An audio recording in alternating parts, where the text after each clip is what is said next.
Okay, good afternoon, everybody. It is Tuesday, December 10th, and this is the work session of the Commissioners. And what we have up first is the River District update. And Rye will get this teed off. We've got several guests. I'm assuming you guys will come up and sit with us if you're whoever wants to. Yeah, we got plenty of room. Hot seats. I don't really have Good a to lot see ya. to kick this off other than to welcome all these folks. I'll let them make their own introductions and turn it back over to you, Greg. Great. All right. Well, welcome. And I think we should just get right into it. But thank you. I don't recall. I guess one or both of you guys have been here over the years, off and on. But I'm trying to remember when. And It's been a while. Yeah. So yeah. It's I think the last time I was up here was talking about cloud seeding. So. Oh right. Yeah. With Dave yeah. Kanzer. Yes, right. with Dave Kanzer. And that was but like 6 years ago. It feels like it. Yeah. Okay. Well, it's about time you're back. But we're hopeful that this is a kind of renewal of more direct communication, and happy to be up here whenever you want. So. Great. And thank you. And we've been looking forward to this. So. All right. Why don't you guys introduce yourselves, Right. and we'll kick it off. Well, I'm Andy Mueller. I'm the general manager at the River District. I've been there for about 7 years, and so very excited to be here to chat with you. And Zane Kessler, Director of Government Relations. Good to see you all. Thank you for Great. having us. Welcome. Bruce Walters, counsel at the River District. It's been about a little over a year since I joined. And my name is Brendan Langenheisen. I'm the Director of Technical Advocacy for the River District. Great. Thank you. Thanks for being here. And if you're online and ready to go with your presentation, or what we're thinking is we've got an hour. We want to have at least 20 to 30 minutes for conversation and questions. Don't know how long your presentation is, but does that work, or what are you anticipating? It's a great question. We are not intending to present slides or anything like that, but we'd love to have a conversation with you, maybe about a few items. I think the collaborative work up on Grizzly and the Lincoln Creek situation this summer. We'd love to obviously talk to you about Shoshone, and then to the extent the board is interested in willing and able, the Crystal River, both augmentation and the wild and scenic. We're happy to chat with you on those. But are there other items or areas that you'd like to talk about? And we were thinking perhaps leading with the Grizzly discussion and then talking Shoshone and seeing about the remaining. But it'd be nice to have a conversation about each as we move along rather than a formal presentation. Got it. Okay. Well, we're going to have a full hour then, aren't we? Yeah. This is great. I think that sounds fine, and I think we should launch into it. So what do you want to do with Grizzly? And hey, April's joined us. Hi. I'm glad to see you here. Lisa and Lisa are here. Okay. And anyway, welcome. Go ahead. Well, thank you. I want to start with Grizzly Reservoir, and and the efforts that took place this year. Maybe even backing up a little bit in history, and I was going to just pitch it to Brendan to discuss that. He's our, as he said, Director of Technical Advocacy. It's a weird position. He's an engineer, but he's an engineer who can speak in public and does a good job. Unlike the rest of us. Yeah. So if we can, Brendan, if you want to maybe give some background, and then I think talk about where we ended up in the water that's hopefully will be available for the Upper Roaring Fork this year or next year. Yeah. Following some of the tradition of the River District, this year was similar in the sense that there was some trans-mountain diversions. So the Twin Lakes had approached us about needing to come up with some augmentation supplies for their tunnel diversion. So as you recall, Grizzly Reservoir was under some maintenance effort this whole summer. And as part of that, it continued longer than they were expecting into when the cameo call was going to come on. So again, that cameo call is the downstream call down in Grand Junction that when it gets senior enough and needs enough water, then it can call out the Twin Lakes diversion tunnel. And so that was happening this year.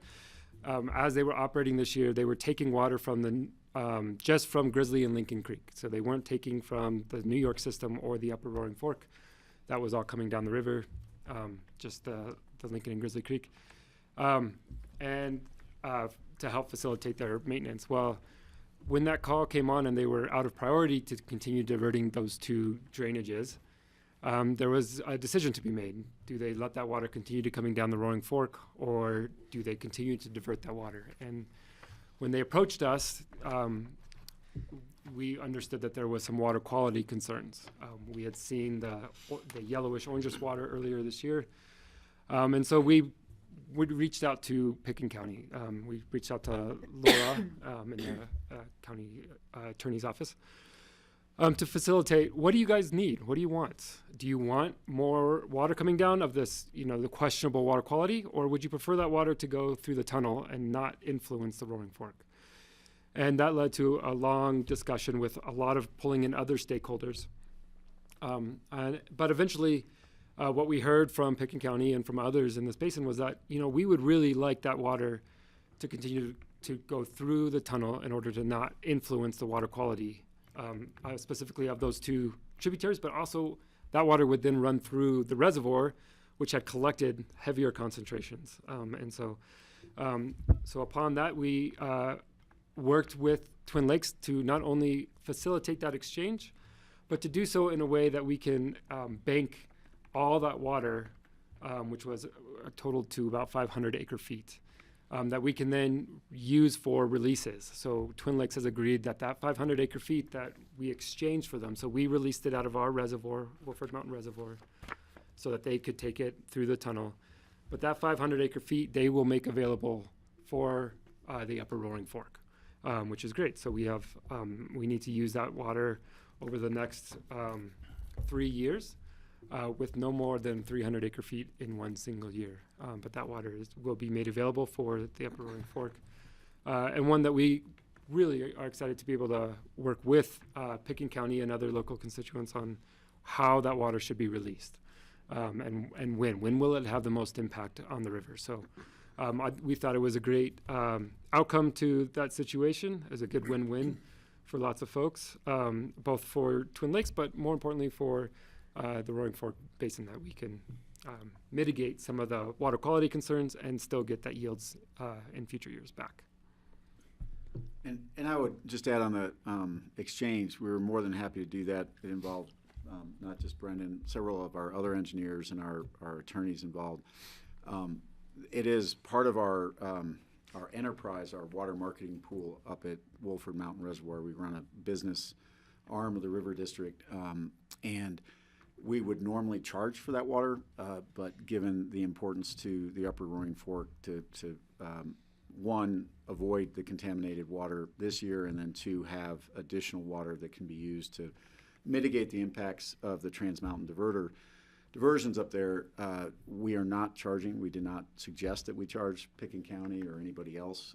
We're eating that cost. And I don't know, Brendan, the approximate value of that 500,000 acre feet? I think it was over 200,000. Over $200,000. And I only mention that because it is something that, frankly, our board is rather on top of me, and as the chief financial officer, along with being GM, we're supposed to keep that enterprise profitable, or at least in the black.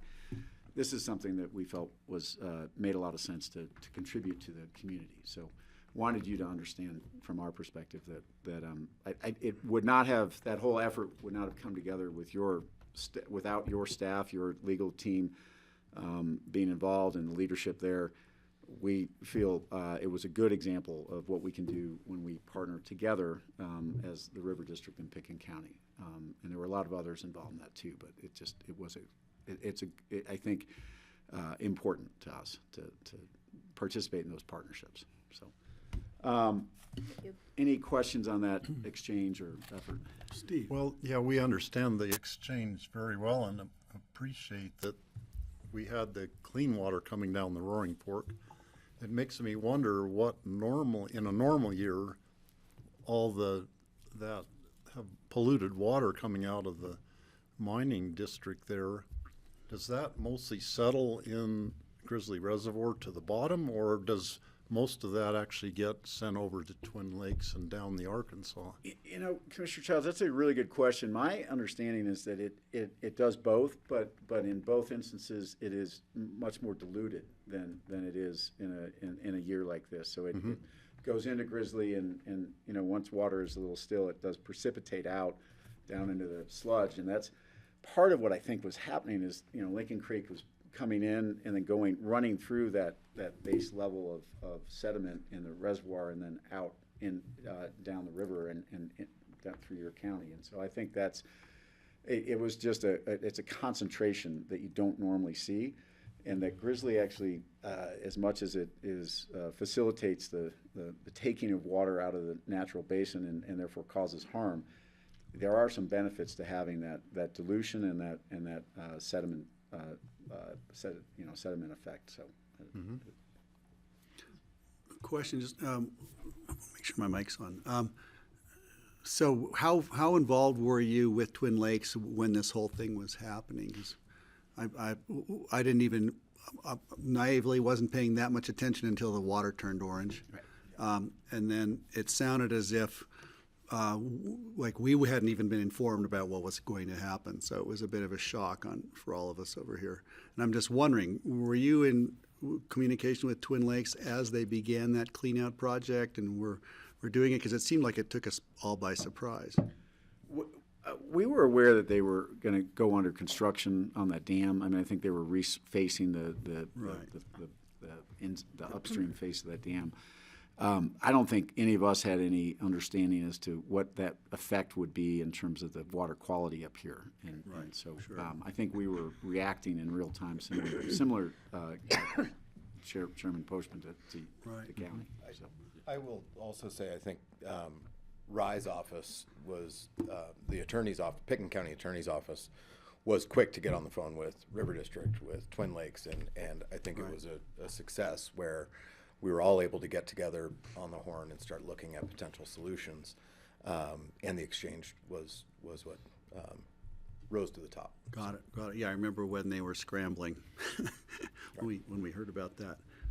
Other questions, comments? Just a really Francie? quick one. I think I discussed this with you a little bit, Brendan, but so that 3-year period that this 500 acre feet is available for, that will be extended if there's another year of construction in Grizzly. Is that correct? I'll have to go back and look at the language, and I haven't done that yet, so I apologize. But it is set right now for 3 years, including 2026, which they think that they're going to have to redo their head gate or or some valve up there. So, but we did the 3 years in order to facilitate, knowing that there might be 1 year of outage. So each year you can use we can use up to 300 acre feet. There's only 500 acre feet in there. I expect that we could probably go through that pretty easily in 2 years. And even if they're out for that third year, there may still be some opportunities depending on how quickly they can replace that head gate. Great, thanks, Brendan. Great, thanks, Francie. Wait, so that being said, then that 500 acre feet will get replenished on an annual or once that 500 acre feet is used, that's the end of it. So you can only spend $1 so many ways, and there might be other plans for 500 acre feet. So we have that 500 that just was facilitated from this exchange this year. But however, there are other volumes there's of another bypassing. pool in that pool. Well, from other agreements, so there's 3,000 acre feet from the Fry Arc exchange that we have. And there's another 900 acre feet from the Busk Ivanhoe settlement. And so those are annual. There's some variability in those, but those happen every single year that we can use, and that the Pickens County Attorney's Office has done a really good job of facilitating. Their consultants and working out what's the year going to look like. When can we get the most value out of this water? Right, because I remember when one of those settlements was made, they wanted to give it to us when we don't need any more water over here. Yeah. So. And I want to say, I mean, the pools that Brendan alludes to, the 3,000 acre feet as well as the 900 from the Busk Ivanhoe settlement, those also are really good examples of what our two entities can do when we work together.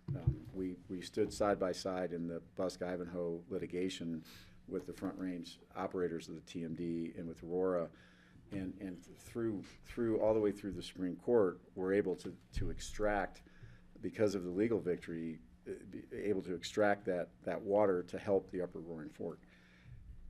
I want to be really clear, that's mitigation to the harm that the Upper Roaring Fork is suffering from Trans Mountain diversions. Right, It specific. is not sufficient. It doesn't replace or cure the problem. There is still really significant harm and injury occurring to the health of the Roaring Fork. And I think, what we would like to see happen is our district and the county working together to find additional solutions to bringing more water into the river at those critical times. And whether that's working on a alternative transfer mechanism on local ditches or finding additional ways to leverage water out of the operators of the TMD.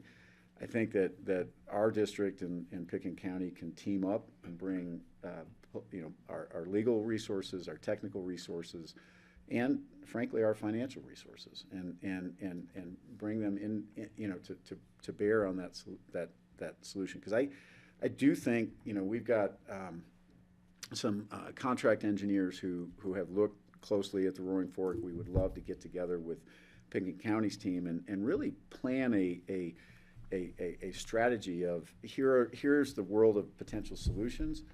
Here's maybe an order in which we could try to attack them, or a preference in which we could approach that. I think it's an opportunity for us to really find a way to take care of something that, that stream, the stretch of the Upper Roaring Fork through Aspen here is incredibly depleted by that impact of the Trans Mountain diversions. Those, for the most part, were decreed long before there were significant environmental laws and concerns. It is amazing to me, the folks over in the Arkansas, how they brag about how they work in cooperatively together to have their stream flow operated such that it works for both their farmers and their recreationists, and they're so happy with it.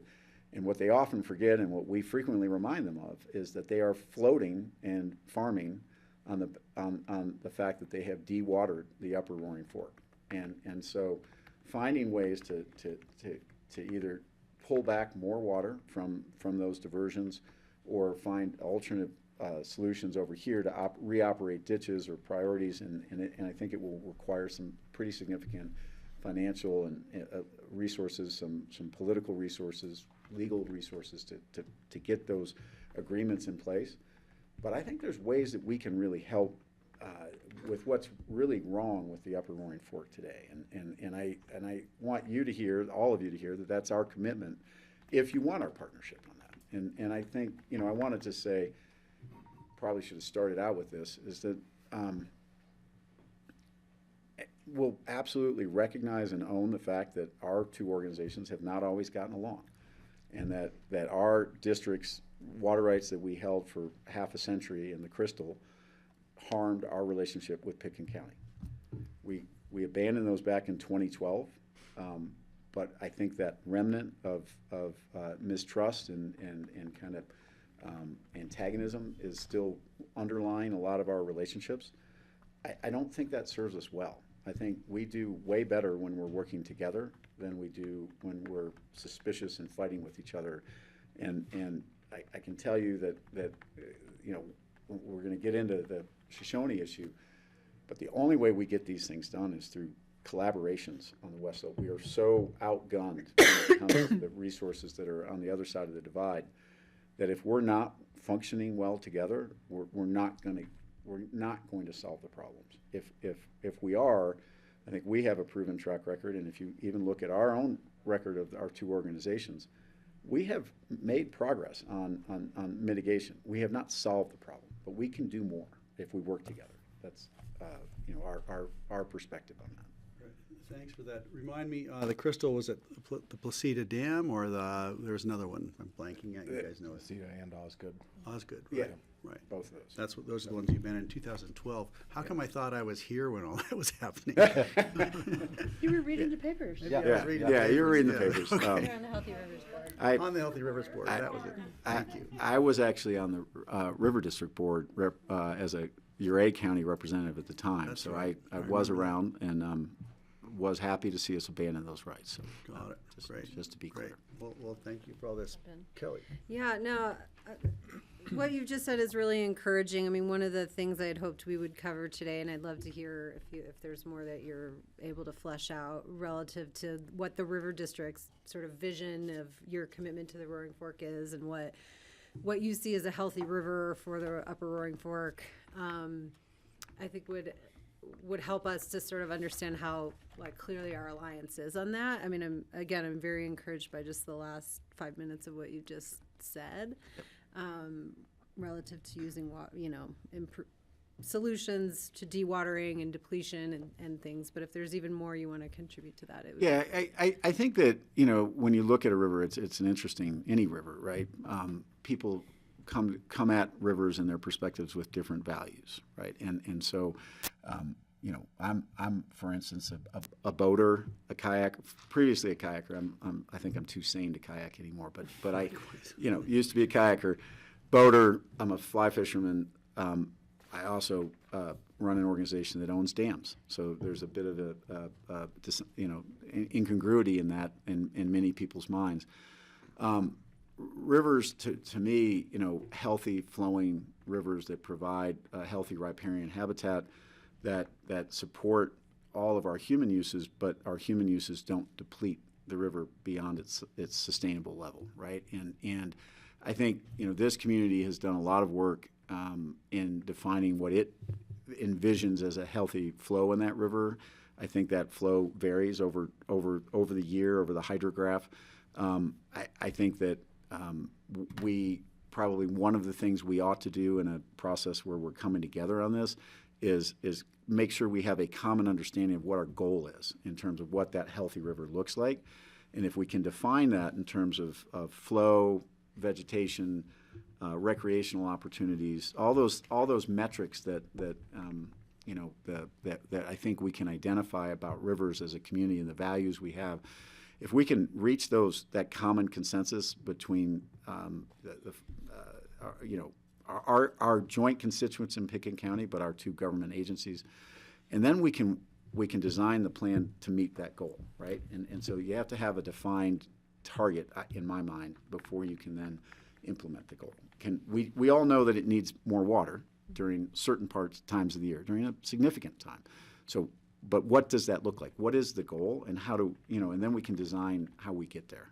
And that would be my suggestion to how we would operate. Thanks. And then can I just go ask, ahead. I just Yeah. wanted, so I don't forget this just detailed thing back related to the exchange on, from Twin Lakes. Was it 1-to-1, 500 acre feet to 500 acre feet? Yes. Okay, thank you. Regarding collecting data, I wanted to drill down on that. Go ahead, Francie. Yeah, while we're on Grizzly, is there any of the reserved water left over for 2024 that hasn't been used yet out of Grizzly, like the 95 CW decree? Any leftover water from which? Well, isn't there a pool of, or a diversion, or I don't know exactly what that word is. Bypasses? Yes, thank you, for each year. So is there anything left for this year? So the water year for Twin Lakes starts October 1st. And so then it goes so to that the we're year. in a So new we're year now. actually in the next year. But yes, all that water was released last year. Okay, that was my question, thank And you. in fact, even more so because the reservoir was down, and so they were bypassing around the upper Roaring Fork Mm-hmm. collection side and the New York system side. So there was actually more water that came down last year than Right. normally would have. Right, Yeah. okay, thank you. Yeah, especially the New York side. Yeah. Steve had a question? No. Okay, I thought I saw your hand up. I see a hand up from Jennifer.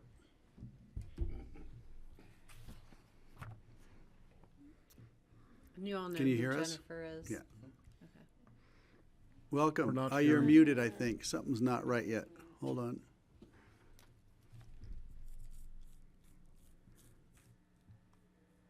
Give it a try now. Try now. Give it a shot. Oh, you're real quiet. Okay, I'll try to be loud. I just wanted to clarify. I think Commissioner Jacober was referring to the water, Brendan, that is carried over in Grizzly when Twin gets to divert the Twin Junior water right. And they told us that you folks have 200 acre feet being carried over year to year in Grizzly, left over from the last time that they were able to operate. So I think that's what she was referring to.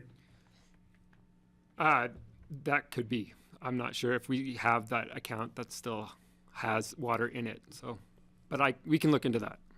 Thank you. Yeah. The point is, we're just Thanks, thinking, hey, Jennifer. if there's a bank account and we could use it in the dry times, it'd be nice to know it's there and it's available to us.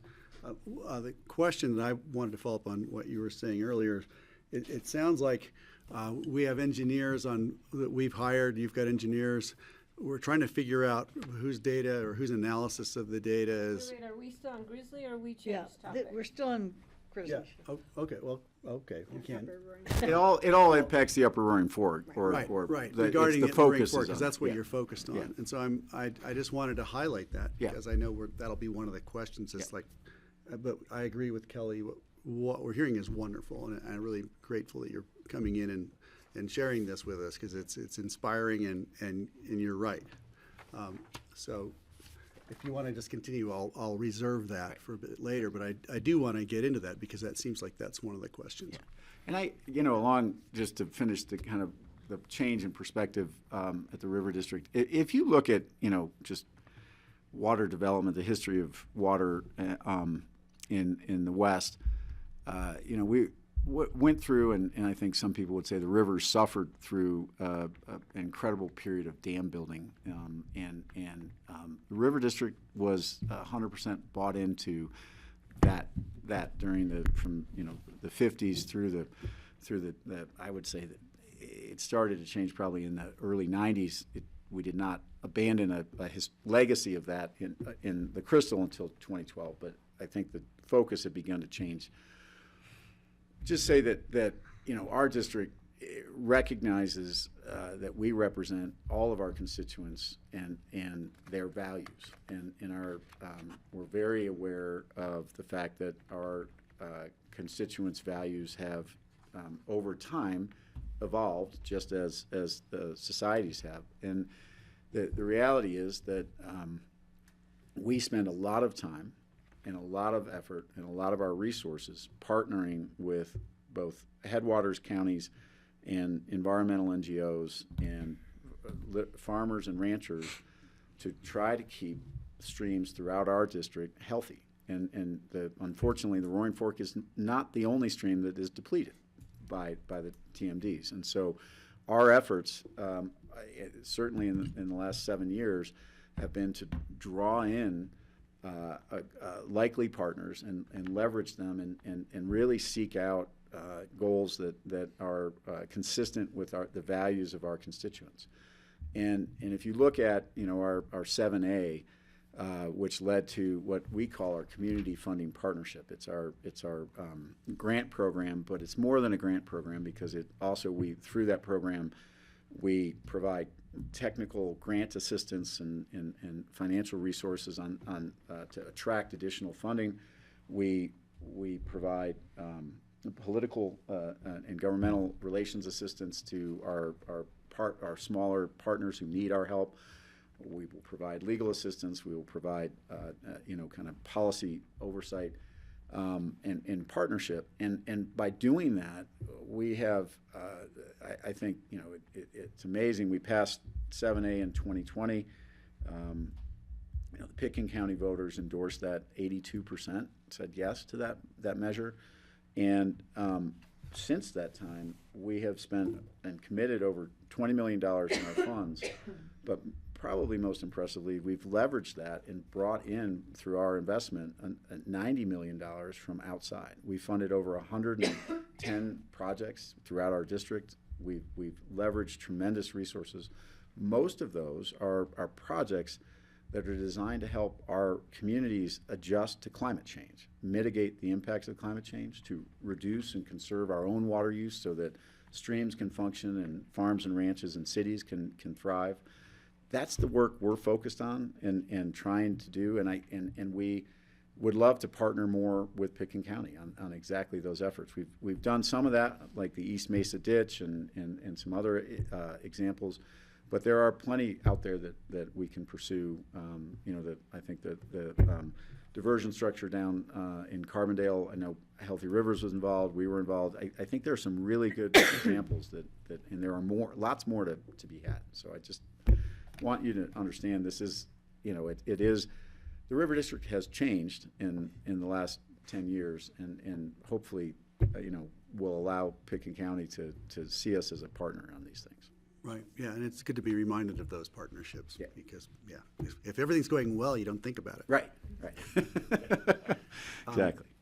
Okay, looking for other questions, comments. Should we move on? I think we should, since Okay. it's our time, and Shoshone is really the biggest Yeah, topic. Shoshone's a huge issue. So I apologize. Some of you have had to suffer through my discussions on Shoshone before, and I apologize if I'm repeating myself. But I think it's helpful to give a little bit of background about what it is, what we're doing, why we're doing it. And then focus on kind of the bigger project, and then come up the Roaring Fork and talk about its impacts up here and why we're really here today to talk about it. So, Shoshone is a privately held power plant, hydroelectric power plant in the middle of Glenwood Canyon. It has been there since the early 1900s. It has some of the oldest non-consumptive water rights on the Colorado River. It has paper rights and actual exercise of rights through its history, 115-year history of bringing 1,408 cubic feet of water per second down the Colorado River main stem. And it's so old that it predates every single Trans Mountain diversion that is above it. And it predates the Independence Pass diversions. It unfortunately isn't below the Roaring Fork, so the call doesn't pull that water down. But in Glenwood Canyon, it's a remarkably precarious location. It has, over the last 20 years, really struggled. The XL subsidiary public service company of Colorado has really struggled to keep it online. And we have seen longer periods of outages. And believe me, when it goes out, we're on the phone talking with them. We're trying to understand what the particular issue of the day is that caused it to go out and how quickly they can get it back online. And I would just say Excel is doing a yeoman's job of keeping that plant online, but even so, there was a period in 2023 and 2024 where the plant was offline for 15 consecutive months.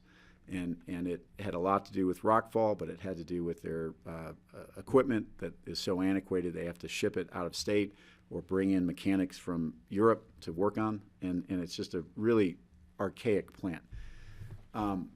It is also not licensed by the Federal Energy and Regulatory Commission. It predates the Federal Power Act, and so it is, because of its geologic hazards that it presents and its position on the main stem, it is not likely that it would be eligible under the current FERC licensing for FERC licensing. So if it suffers a fatal meltdown in one of its turbines or the dam needs to be replaced, Excel has said they will walk away from the plant. Just so we understand the condition of that plant at the time, right now. And you know what, there's a financial calculus there. Are you guys fully aware of what that is? It'd be interesting to just know that. Like, what's the cost to fix it, and why isn't it worth it compared to the cost of other energy? I can tell you that it is their most expensive power on the system, even more expensive than their infamous Comanche plant. And it's because of the repairs. It would be much cheaper per kilowatt hour for them to go build a solar field or a wind field out in the plains and just move that power production. It's for them, it's 15 megawatts of power. It's a drop in their system. It is not a significant source of power for them. That being said, because that water right exists, every Trans Mountain diversion above it was built and their yield was calculated with that pull in line. In other words, when Denver Water built their Moffett collection system, they knew that they were junior to the Shoshone power plant, so they either early on in their system, they would, as soon as Shoshone came on, the call came on, they would turn off their diversions, and it was as simple as that. That was the limit of their yield.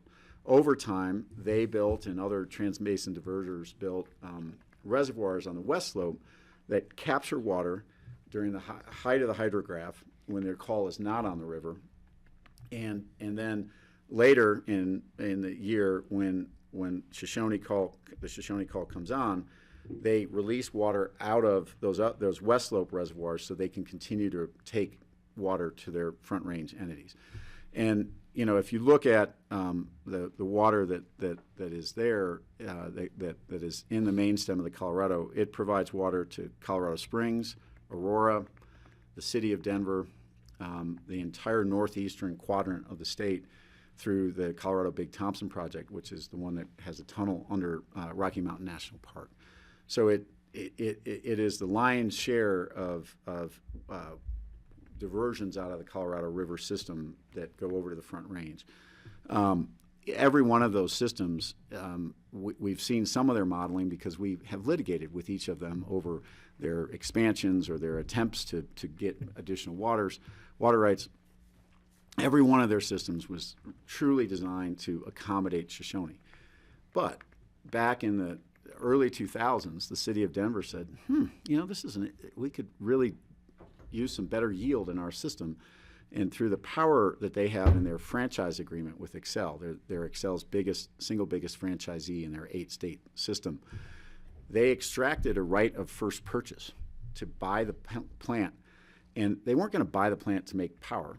They were going to buy the plant to do exactly what they had been doing on some other senior ag rights in the upper Colorado. They were going to buy it and extinguish it. And once they extinguish it, but through abandonment, that water right is without any additional environmental studies, any additional tunnel or reservoir construction. They just get better yield upstream because they're in priority longer. They take water longer out of the headwaters of the Colorado River, and they don't have to replace it.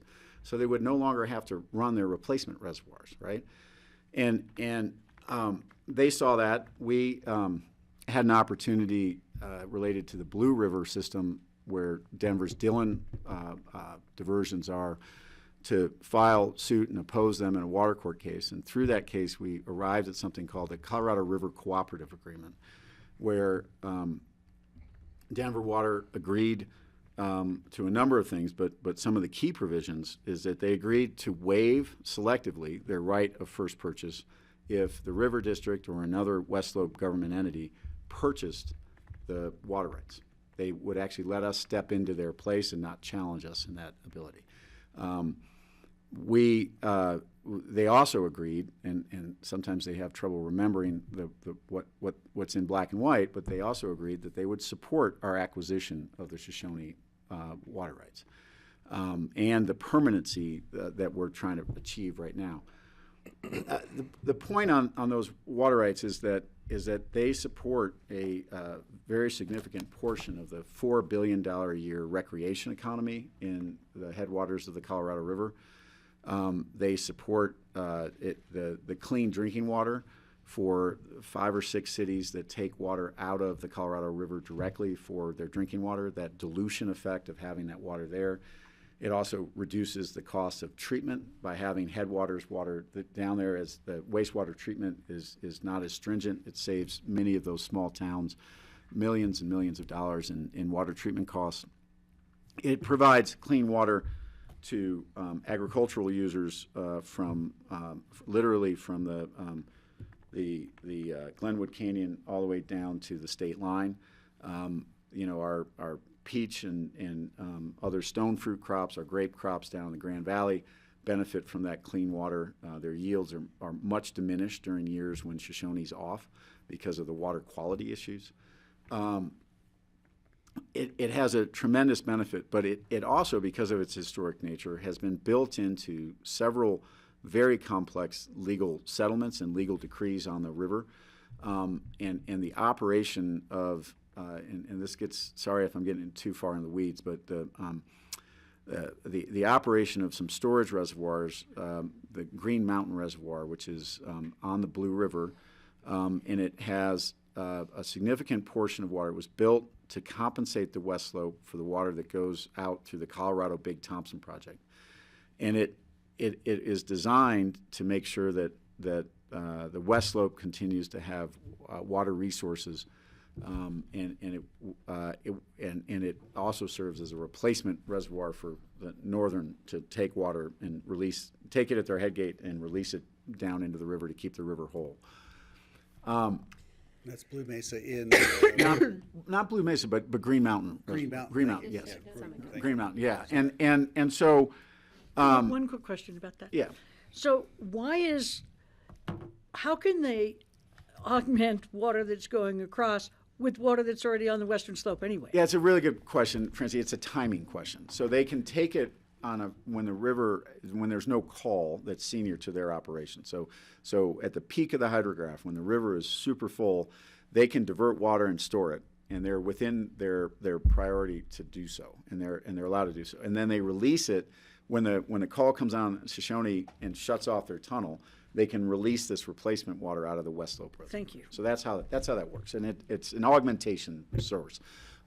If they're augmenting our water with our water. Yeah. Now they are. It's a little weird. Now, to be fair, if you look at Rudeye, right? We utilize Rudeye here in Pickens County and in Eagle County and Garfield County as an augmentation source, and we have augmentation plans for all of our towns, our cities, our subdivisions that rely on that stored water in Rudeye. It stores it at the peak of the hydrograph, and then it releases it when all of our towns and cities would otherwise be out of priority. So we do the same thing. It just happens to feel better when it's on the west The slope. problem with that is you're releasing it here, but they're taking it out Yeah, of here. yeah. So we have that stretch of river that's getting no water. Right.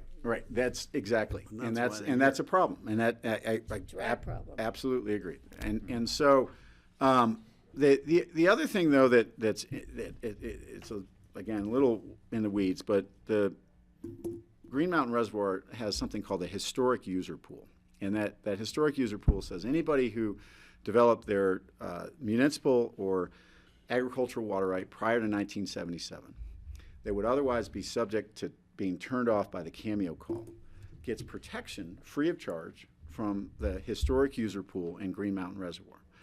And that historic user pool was computed in the 80s, accounted for and figured out what the size was in the 80s, and it absolutely depends on having the Shoshone call on the system, because the Shoshone call forces all of the other trans-basin diverters to bring water into the system, so it was all part of the same deal. If Shoshone goes away, the historic user pool will not be sufficient to meet the protection for agricultural users and water users. So that starts to come up the Roaring Fork, right? So the city of Snowmass, their water and sand district, the town of Basalt, the city of Aspen are all historic user pool they have protection from that historic user pool. Most of our farms and ranches who have water rights that are junior to Shoshone, or junior to the cameo call, but senior to 1977. If you look at most of our ranches and farms portfolios, they have a variety of water rights. Many of them, Francie knows, have very senior rights that are predate cameo, but many of them have this junior portfolio that fits in that slot between the cameo rights in that 1977. Well, that historic user pool provides protection to those farms and ranches. Pickens County has some of those through its open space program. You guys are beneficiaries of the historic user pool. So if we allow Shoshone to go away, that historic user pool becomes a real problem in terms of it will not meet the demands that are on the river system. And therefore, all of our water users who have relied upon that historic user pool for their water will either, the farms and ranches will just be turned off, The cities will have to go back into a very expensive water court proceeding and get a new augmentation plan that anticipates the HUP not being there. And the HUP is historic user pool. So it's and I know this is really technical, but it is really an important piece. It's so bizarre that a reservoir up on the Blue River up by Kremling is important to protecting the farms, ranches, and towns and cities here in Pickens County. But it is, and that's Can I just clarify to make sure Yeah. we all understand this? So the water that Snowmass pulls out and that ranchers pull out and City of Aspen and Basalt and all Yeah. these people doesn't make it to the Colorado River. So the Green Mountain Reservoir instead supplies the water from the reservoir into the Colorado River. That's right, and so it's releasing down to the Cameo call, and the folks down in Cameo who have the senior rights get their water, but they get it from Green Mountain instead of having to turn people Okay, here in thank Pickens you. County off. So that's the benefit. So if you go up the Crystal, if you go up the Roaring Fork, the ag users up here, and it all benefit. You've noticed probably that the Snowmass Water and Sand District is a contributor to our effort at the Shoshone. It's because of the historic user pool protection. It's the value that is represented to your constituents that they've recognized. So Shoshone brings benefit to that portion of Pickens County, right? And then the question is, what is the Shoshone's impact with, and maybe if I can stop for a minute and just describe the deal that we made with Pickens County, with Excel, so that we're all on the same page. And it's a fairly simple deal, but it has some contingencies. We agreed to pay them $99 million in exchange for receiving the water rights, owning the water rights, and we would lease them back. We are planning on leasing them back to the XL for so long as they operate that plant. Their public filings with the SEC say they're not going to operate it beyond 2038. Our tour of their facility says that's going to be a real challenge. Like, I'd be amazed. Go that long. Okay, I'd be amazed if it goes that long, right? So it's a somewhere in there that they're going to not be able to continue. So we said we'd buy them, but what we're doing, because hydropower, it's a non-consumptive year-round right. It calls anywhere between 3 to 11 months out of the year. And the question is, how do we keep that right on the river? Well, the only right that makes sense, a non-consumptive water right that is year-round, is an in-stream flow right. So the in-stream flow it has to be operated by the state of Colorado. Right. So we are in partnership with the Colorado Water Conservation Board. We have to go through an in-stream flow process that we intend to initiate in May. And that process will last approximately 120 days. And then, provided we have a successful conclusion of that, and we have an in-stream flow agreement with the state, then together with the state, we will go into water court and ask to change the water right to add an additional use of in-stream flow. So we do that in that change case. We have been working literally for decades with all of the likely opposers upstream from there. So we've reached agreements with Denver, Aurora, Colorado Springs. We've tried to reach agreements with others. We're still talking to others. We just spent, I was in a meeting with 60 people in Denver yesterday negotiating these terms and conditions that we're trying to establish. It's really important. And what we're trying to do is not enlarge the Shoshone right. It is keeping the status quo, keeping that water right functioning the way it has, not making it bigger, not drawing more water, but just keeping it there because it's the base flow for the river. And in addition to all the cities and farms and ranches that it benefits, there's a critical reach on the Colorado River, starting in Rifle, going all the way to Lake Powell, that supports 4 endangered fish. That's the 15 mile So reach, within but you've made it 100 miles. within that 260 mile stretch, there is Okay. 15 miles that is really critical. That's right in Grand Junction. Right. And the Shoshone call, we have been able to establish, provides up to 20% of the base flows in the 15-mile reach during the most critical dry, hot times. It is the flow that keeps those fish alive. It is doing that through an Upper Colorado endangered fish recovery program. It is one of the few successes of collaboration that that has ever existed under the Endangered Species Act. By putting a collaborative effort to keep water in there and keep those fish alive, we have protected all of the water uses in the within Colorado, including this county's diversions that touch federal land. Because anytime you have a federal nexus and you're diverting water, you potentially have endangered species issues. So that I just wanted to hit that there Thanks. are I wanna- huge benefits. We're gonna run out of time. I'm sorry. And we appreciate that. It's great. It's a great refresher. It's familiar, but it's always good to hear it again and again and again. I want to go to questions because I know we don't have a lot of time, but I want to take enough time to get through this. But you have some more points but to make hold on, before we Kelly's do that, right? first. I mean, before you, I'm not asking a question. We have Just 7 checking in, minutes. yeah. But you have some more points to make before we end? I would highlight that, and Andy mentioned that we're not trying to enlarge the right. We are truly trying to protect the status quo realize on the that, river yeah. as it has existed for 120 years. Nor would that be possible within water court. Another thing that your council has probably discussed with you is that the water court is statutorily required to establish a finding of non-injury, so that no juniors on the system or seniors upstream or downstream of the call would be injured, and that would include Roaring Fork water users as well. If Shoshone were to go away, though, I think it's important to point out that it would create a situation wherein Rudai is then having to replace those flows for the endangered fish, so you've got lower levels at Rudai, especially during the summer season. You've got more water coming down the frying pan, creating some potential issues with the fishing economy there.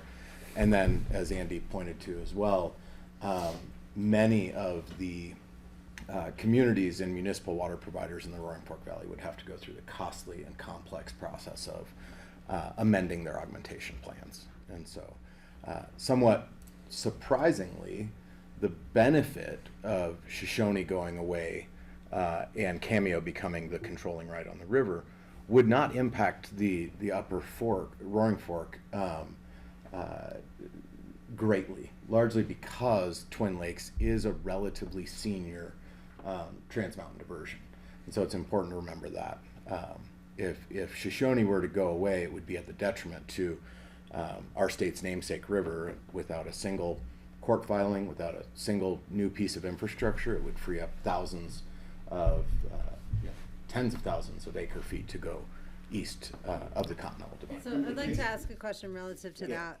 Because where is the defined extent of the reach, and then what is the plan to protect the water beyond the extent of that reach? The in-stream flow So reaches. how do you ensure the water gets from wherever the end of the ISF, what you plan to apply for, down to the 15-mile reach? The proposed in-stream flow reach is only 2.4 miles within the canyon, within Glenwood Canyon, from the point of diversion, the current point of diversion, to the point of discharge back into the river. What we've done is our state has projected growth in terms of water consumption numbers and the projected depletions from the river. We used what we consider a very conservative amount. We actually, if you look at our state's water consumption, it is not climbing. It is a very steady number. But we said, hey, if we have 11% growth in the water, which is kind of an extreme growth in water consumption, between that point of the end of the downstream end of the in-stream flow reach all the way to the state line, if you deplete the river 11% more, that's where we are showing a 20% benefit to the 15-mile reach. And any water, by the way, that makes it to the 15-mile reach, makes it to the state line, and makes it to Lake Powell. So we're actually helping the entire river system by keeping the Shoshone call on. Otherwise, you're looking at 100% depletions from the river. So if that helps, we don't believe that there's any threat to taking that water and consuming it on the west slope, or having transbasin diversions try to do the same. We think we can fight that and defeat those issues should they come up. Are you, Kelly? Do you have another question, or do you want Patty? Well, are you then saying if Shoshone goes offline and we haven't purchased, the group as the organization hasn't purchased the water rights, that all that water is going to go east? Not every drop of it, but a whole lot of it. And I think we need to clarify that with some expertise, data, research, and maybe that's something. we have all of that data. Well, then I think we need to collaborate with the people that we have presenting us with data so we can all get on the same page. I think that would be a wise decision. Yeah, I mean, we've done state mods. So I've sat down with Martin and Wood, and I know that they've started to look through some of the state mod. It's a modeling tool developed by the state. And so we've been in some of those discussions to try and make sure that we're all on the same page. Yeah. But through that modeling tool, you can see how much of that does go over the divide and goes into the reservoirs, mainly those reservoirs. I think I need at some point further clarification of that because I'm kind of hearing a different opinion on that. And I think that's critical to then preserving the Roaring Fork. And just so you know, I live right up here. This is my end of my district from the top to the city of Aspen. So I pay a lot of attention to that stretch of river. But that being said, and we know when the highs and the lows, but I think we need to be really careful and maybe have some kind of commitment or agreement between us that we're going to make sure there is no injury to the existing water flow in the Roaring Fork. And if there's a possibility, we need to hopefully come up with some agreed upon mitigation efforts, and I think that's going to take us some time working together to craft that language. I think it's important, and I speak for myself, but let me know if the rest of my board doesn't agree, that we do want to work with you to try and find an agreeable solution to this. And I think our thing again is to keep the water in the upper Roaring Fork and to just make sure that we don't have any injury to our river up here. If anything, we would like to see an improvement to the water flow through the upper Roaring Fork. So we too would like to see an improvement to the upper Roaring Fork, and we'd like to work with you on that. We are happy to go through the modeling and show that by keeping Shoshone on the river as it historically has been, we will not cause any injury to the upper Roaring Fork. We collectively need to get more water in the Roaring Fork during those hot, dry periods. We can do that, but it's not Shoshone that can do that. Right. Well, I know water runs downhill, but it only Yeah. runs from Well, but if you could just explain that a little bit, Andy, because has been the understanding in Pitkin County that if the cameo call doesn't come on, then Twin Lakes doesn't turn off. And so Twin Lakes takes more water and we have less in the river. Yeah, and let me say this. When the cameo call comes on, it's a call for 1,950 cubic feet per second. When it's not getting its full flow, they call this division engineer. Division engineer goes off, just as they do on any other water right, and they shut off the junior water rights. So they start with Wolford Mountain Reservoir, our own reservoir up by Kremling. They turn off the Windy Gap project that brings water over to the municipal areas in northeastern Colorado. They turn off eventually the entire Colorado Big Thompson system or cause more draw from it. All of those, they also turn off the Fry Arc project. Fry Arc project is one of the first that gets turned off. So all of those are really big projects and divert a lot of water. They usually, in most years, satisfy the cameo call.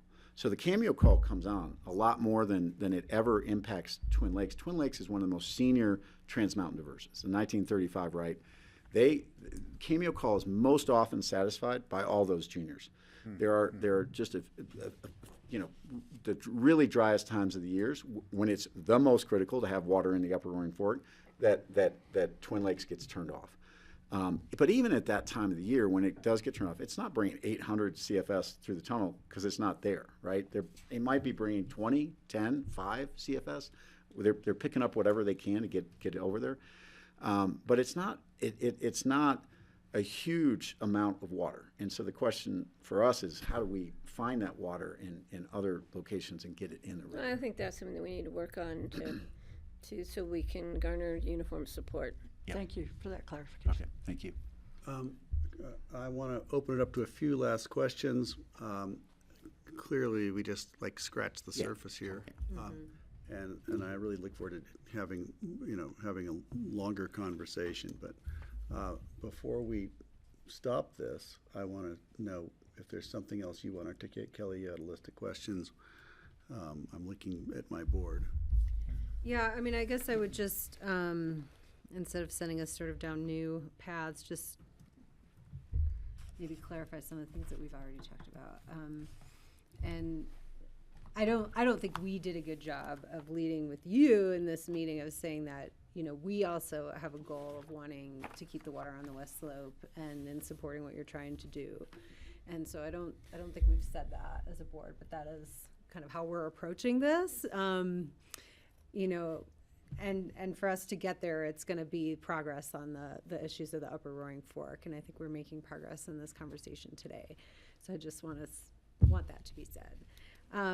But you know, relative to I think some of the things that have come up, I think it would be great if we can move forward to maybe talk about how we can start getting some of that water now into the Roaring Fork in the times like now when it could be used. And then, you know, thank you for meeting with Martin and Wood. You know, they definitely know this way better than I do.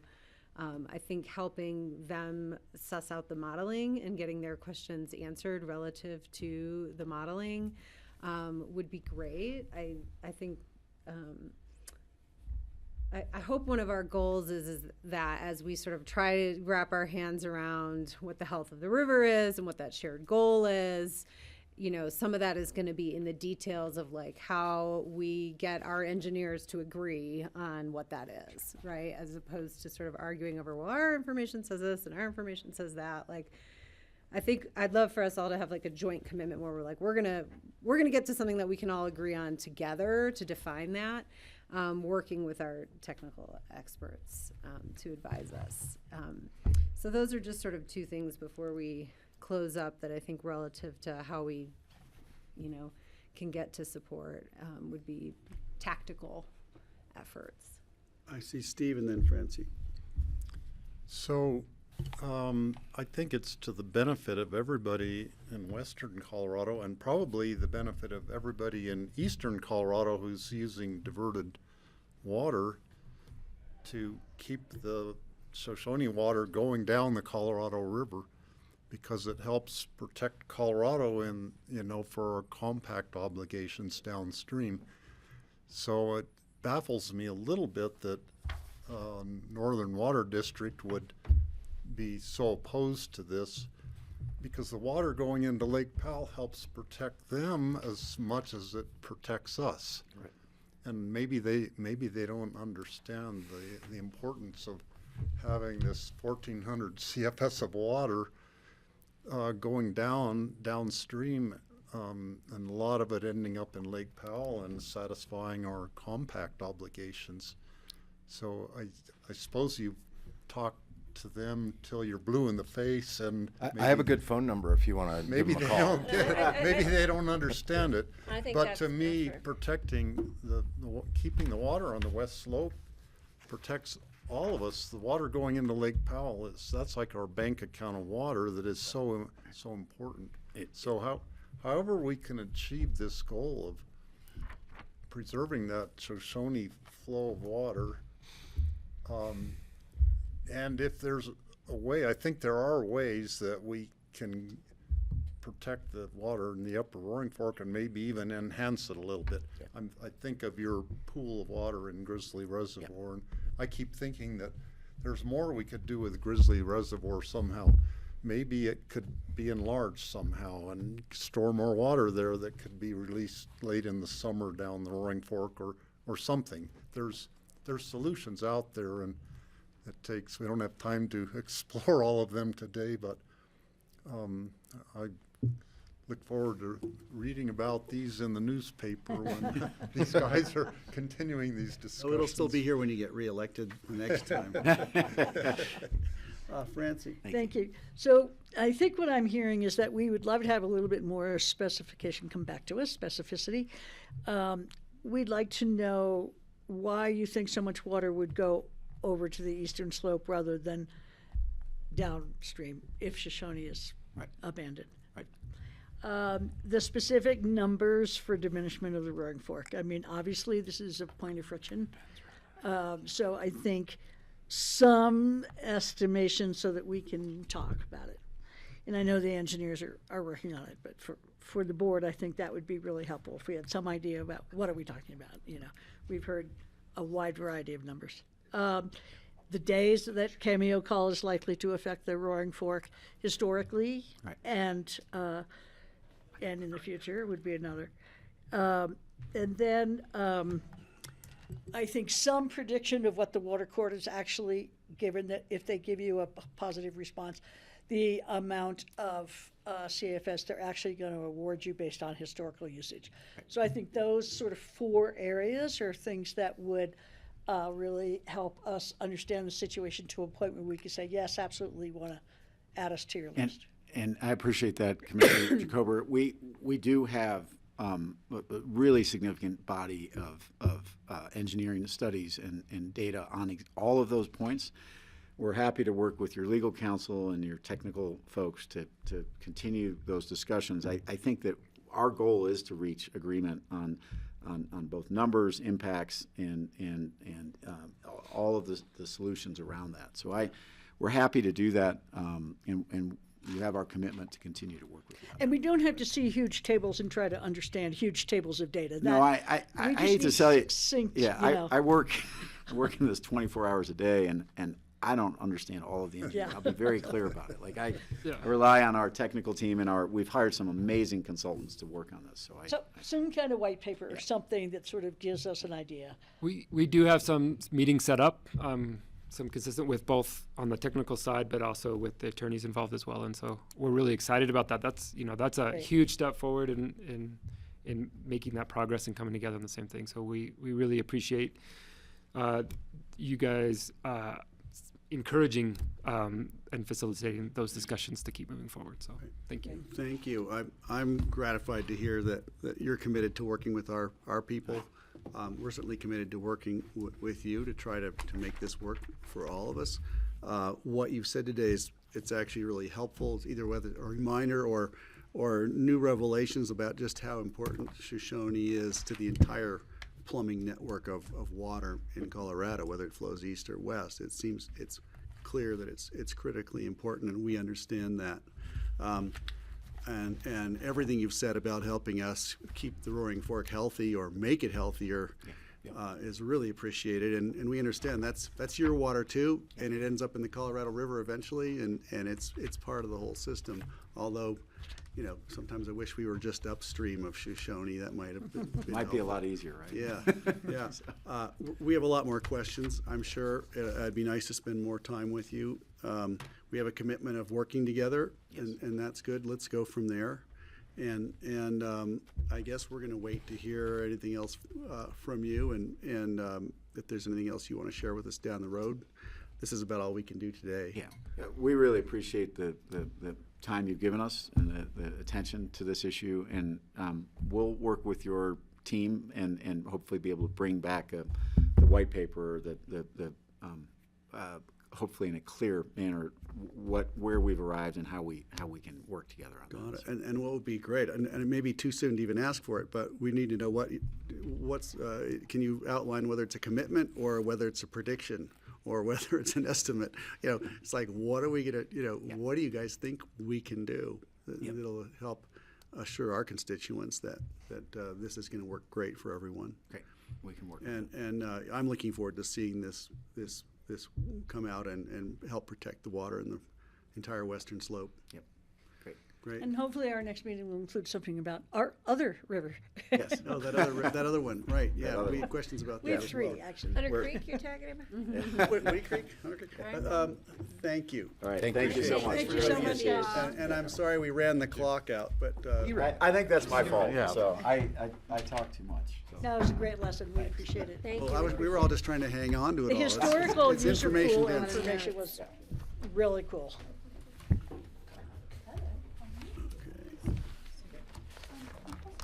Okay, moving along, yeah. We're going to move right along. We're going to move right into our West Mountain Region housing. We're slightly behind, but it was worth it. I know. I need a video game. And I just keep hearing it. Full immersion is what we call it. In 5 years, you'll still be hearing the same thing. It's just really so. Well, Thank you. We're, I guess you can't really ask. so for us Jennifer to was see gonna get us a conversation straight line diagram. I hope we get that soon. about the About the, plumbing. about the different tributaries. and all. That would be so nice to have. Yeah. It's very hard to read on the Jennifer's gone. Jennifer's water gone. engineer's website. It's really cool to look through them, Thanks, Zane. find the ones you're Take care. interested in, but it's laborious. So I hope they get us. Now, did you come to see Andy or did he come to see us? He Tell came us- to see me. Oh, got it. Okay. Staying Well, somewhere. where'd he go? He'll be back. This is the show. Right, exactly. That was just like the first, the band. What do you Yeah. call it? That was the warm-up band. Warm-up band. Here's what you all paid to see. All right. Let's see. Are you ready? Or should I'm we wait ready. for Steve We're ready. will make his Okay. way back when he needs to. Wonderful. Peter's not turning back on there. I'm not on the, Theoretically, I'm ready. I know I'm not in the right place either. And I have to sign in again, of course. It's kind of hard to come down I've off got the it. water I'm ready. conversation. I'm ready. Patty's ready. Great. That's why you print it out. What am I looking for? That packet. That's just more stuff to forget. Exactly. All right. So yeah, take it away. Great. Or Well, Ashley. I'm Ashley Pearl, Resiliency and Housing Director for Picken County, and I'm joined today by April Long, Executive Director of the West Mountain Regional Housing Coalition. We have a quick update. I think we've got about 30 minutes with the board here today on the activities of the Housing Coalition. Before I hand it over to April to celebrate, because it's lots of good news, spoiler alert, I just wanted to give the board kind of a little bit of background, refresh our memories of the Housing Coalition. So Picken County was one of the key agencies, lead agencies on the Roaring Fork Roadmaps to Recovery. There was a DOLA program back in 2022. One of the big things that came out of that, or actually the big thing that came out of that, was that we needed more regional collaboration around housing. At the same time, kind of an ad hoc group of folks, including David Myler and Bill Lamont, had been working for many years to try and get more regional coordination around housing, and the two combined really nicely together because the roadmap came with some technical assistance funding. So we were able to put about $40,000 worth of funding towards helping the coalition get started. So what's in front of you today, and a lot of what you'll hear from April, is thanks to some of the leadership and that Picken County provided, and some of the vehicle that we were able to provide to bring in additional grants for the coalition as well. So while we are just one board member of the coalition, I just wanted to remind the board that we did have a big part in helping this get started, along with many other in the community, and I'm excited to see where it's gone to. Last time you heard from April, it was to ask for money. And the board ended up giving a total of $1 million towards the coalition to support the Good Deeds program. $719,000 of that came from the county's ARPA money. And then the remaining amount that I can't do math in my head right now to make $1 million came from our housing general fund. And so we did commit $1 million, which has since been spent for 2024 to the coalition. And at the time you said, April, if you're wildly successful, please come back. We'd love to hear how it goes. And I think you even opened the door to say we might even give you more money in the future if it goes well. So Did we say that? You did. You did. So April's not one to. Voters if it would be okay if we said that. Yeah, April's not one, and nor is the coalition, to turn down an opportunity. But I know that you are doing updates to all the coalition board members this winter. So.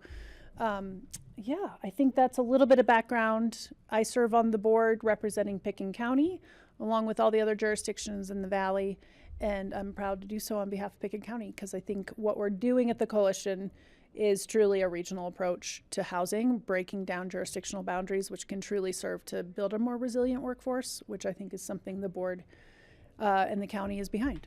So. Take it away, April. Thanks, Ashley. And since you mentioned David Myler and Bill Lamont, I just want to also thank you for acknowledging their contributions to this community by awarding them with some of your Volunteer of the Year awards. And that was for their work in establishing and starting the West Mountain Regional Housing Coalition. And I spoke with David today, actually, and he told me to tell you all hello. Great. All right.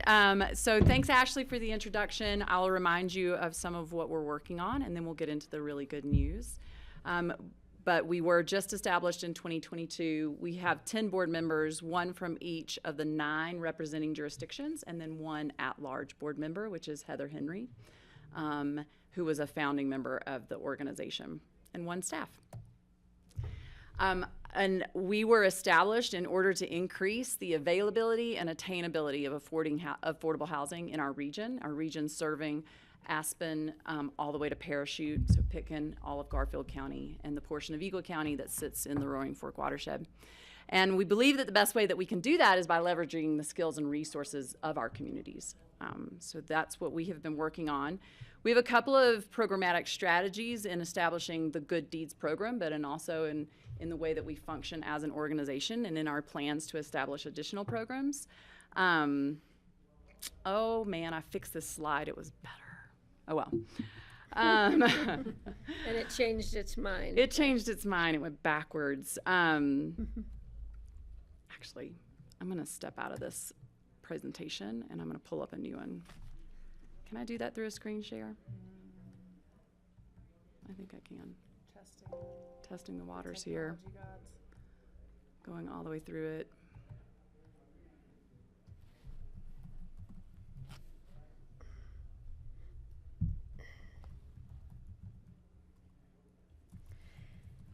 Thank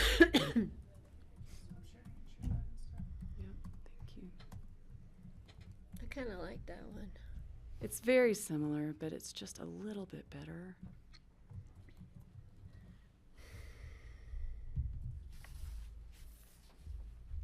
Same one. No problem.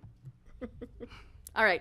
So our programmatic strategies, ignore the slide on the screen, are really the regional approach that Ashley mentioned. And so focusing, again, not on any jurisdictional boundaries or focusing on the removal of those jurisdictional boundaries so that we can sustain a workforce that sustains the entire region. And then our goal is to be a hub for information and data and policies to share with our community members, again, leveraging those resources of our communities, but also expanding and sharing those resources throughout our communities.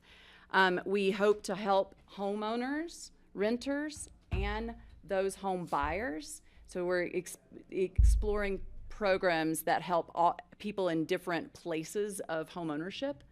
And our first program is the Good Deeds program, which is on home ownership. And that one is a development neutral program. So when we talk about being development neutral, all we mean is simply we're not trying to build additional housing right now. We're trying to conserve and preserve the existing housing stock in these regions. And so one other programmatic strategy that we have is to not be in competition with any of the other housing programs, great organizations, great work that's being done in the region, not be redundant or competitive with any of those, but to fill a niche for what is the gaps that we do have, the gaps that we have for our workforce and the gaps that we have for our own organizations and the way that we're operating. And so we have crafted solutions and guidelines and requirements that are very unique into fitting that gap, fitting that niche. Oh, you have to go into slideshow mode. Slideshow mode. I messed everything up. We're gonna go through it again.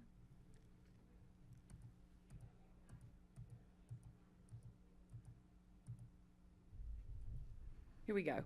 So as a reminder, we did some work in 2023 and had a housing summit to talk about what we see as the situation for our region.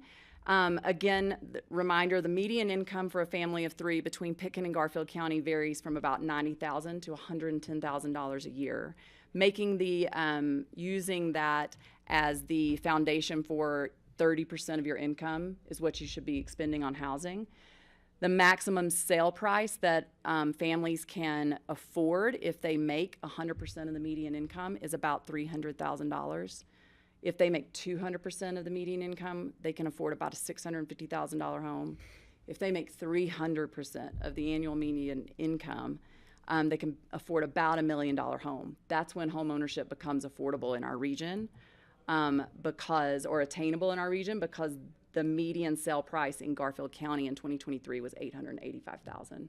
So you have to make 300% of the AMI, making more than $300,000 a year as a couple in order to get into homeownership.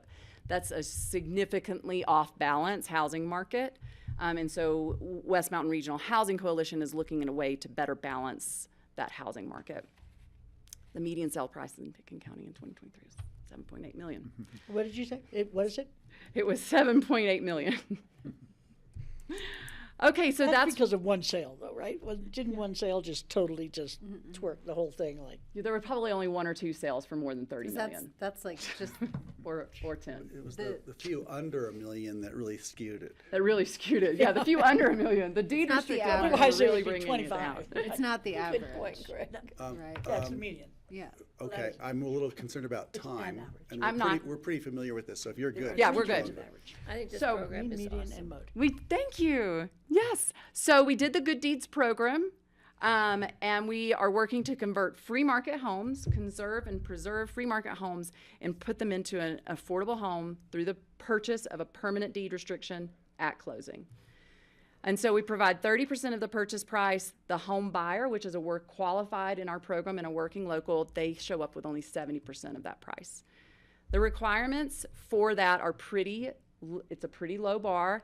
They have to use this home as their primary residence, and they can never short-term rent it. They have to maintain full-time employment with a local employer in our region and requalify and reestablish that annually. They can't own any other residential property anywhere. They have to agree to the 3% annual appreciation off of that new affordable price. And we do have a caveat for capital improvements that we will accept. And so, as Ashley mentioned, we were able to start this program this summer with $2 million, thanks significantly and to the generous contribution from Pickens County of $1 million. Other communities showed up and provided the funding support that you can see on the screen. We estimated that we would be able to do 5 to 10 deed restrictions with that amount of money. And so I promised that I would come back to show you, to provide a report of how well we've done. And I'm happy to report we have extreme success. In just 4 months, we have 7 deed restricted homes that we've closed on. I'm closing on 1 tomorrow. That'll be the 7th one. And we, since the establishment of this PowerPoint presentation, have 1 more under contract. And I'll close on it the last day of the year. So there will be 8 new deed restricted homes from Aspen to Rifle, expending the entire $2 million down to the last, I think I have $3,000 remaining. So you say from Aspen is one of them in Aspen, actually? No, but I'll show you the locations. Yeah, no, they're not in Aspen. Okay. I know, unfortunately. But that is 7 homes or 8 homes that are now permanently more affordable to everyone in our community. We are housing 11 working locals. Those 11 working locals also have the opportunity to rent rooms, and so 2 of them are renting rooms to other working locals.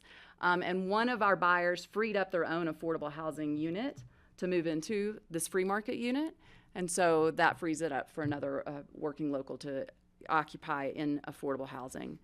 And just a neat note, 4 out of the 5 workers in Glenwood Springs are now within walking or biking distance of their jobs and their schools. So they in the Good Deeds program? In the Good Deeds program. That's fabulous. So they've reduced their commutes from Basalt and Rifle to right into Glenwood Springs. That's great. Okay, so looking at the details, if you want to get into the numbers a little bit, the ranges of prices that we purchased are in green. That's the free market price. So from about $550,000 to a $1.2 million home. The amount that West Mountain Regional contributed is in blue. So $165,000 to about $360,000 was the price of the deed restriction that we bought.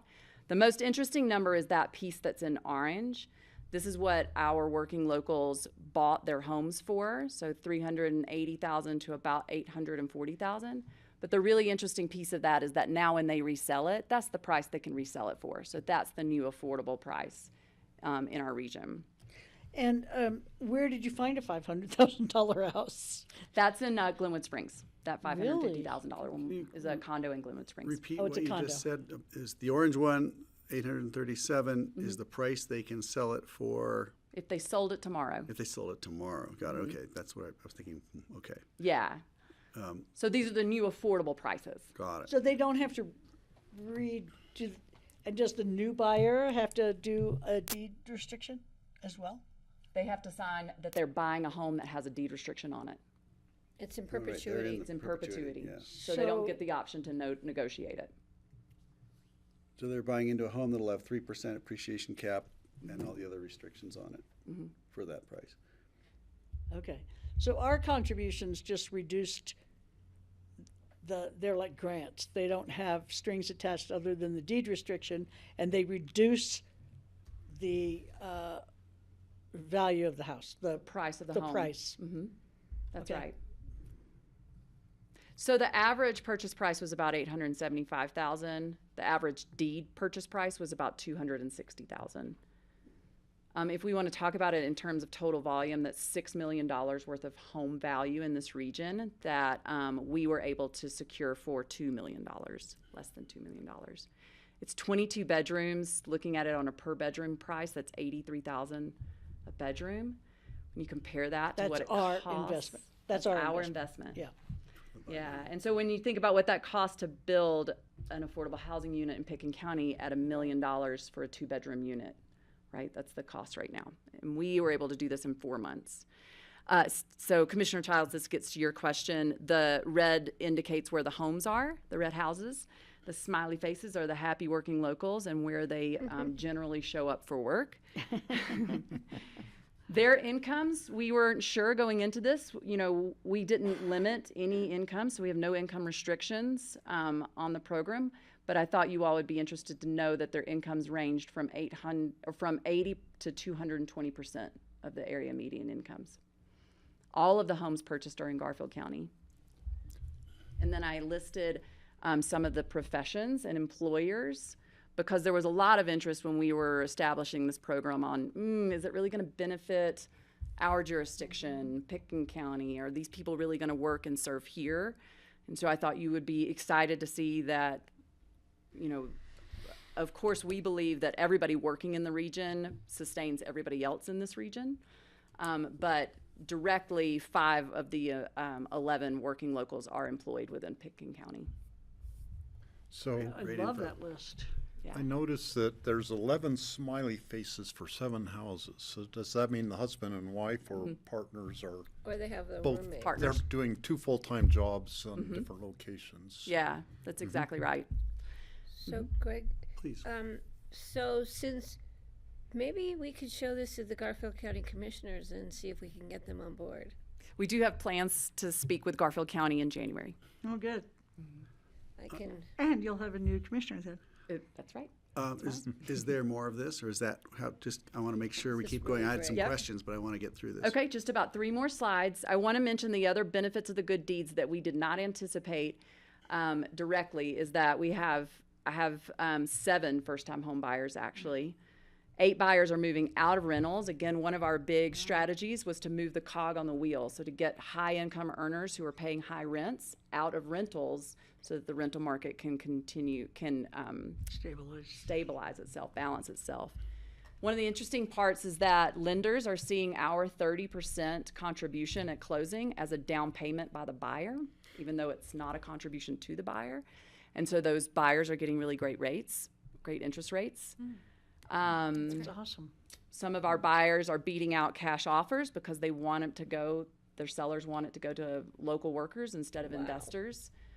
And we estimate that bottom bullet, we estimate that we're saving our local employers and businesses a little more than $500,000 in the cost of lost labor, retention and recruitment and training of a new employee. So that's estimated at about $50,000 an employee. probably. And I think I know her, the one that One of those, yeah. We have just, it's been incredible, the gratitude that's expressed by the people that are buying in the program. was Tempest. Tempest, do you know Tempest? Right? Tempest was our first buyer. She is a Valley View Hospital nursing manager. She works in the wound care facility, Yes, she does. and she's an artist. Yes, she is. And she drew that card for us and thanked us tremendously.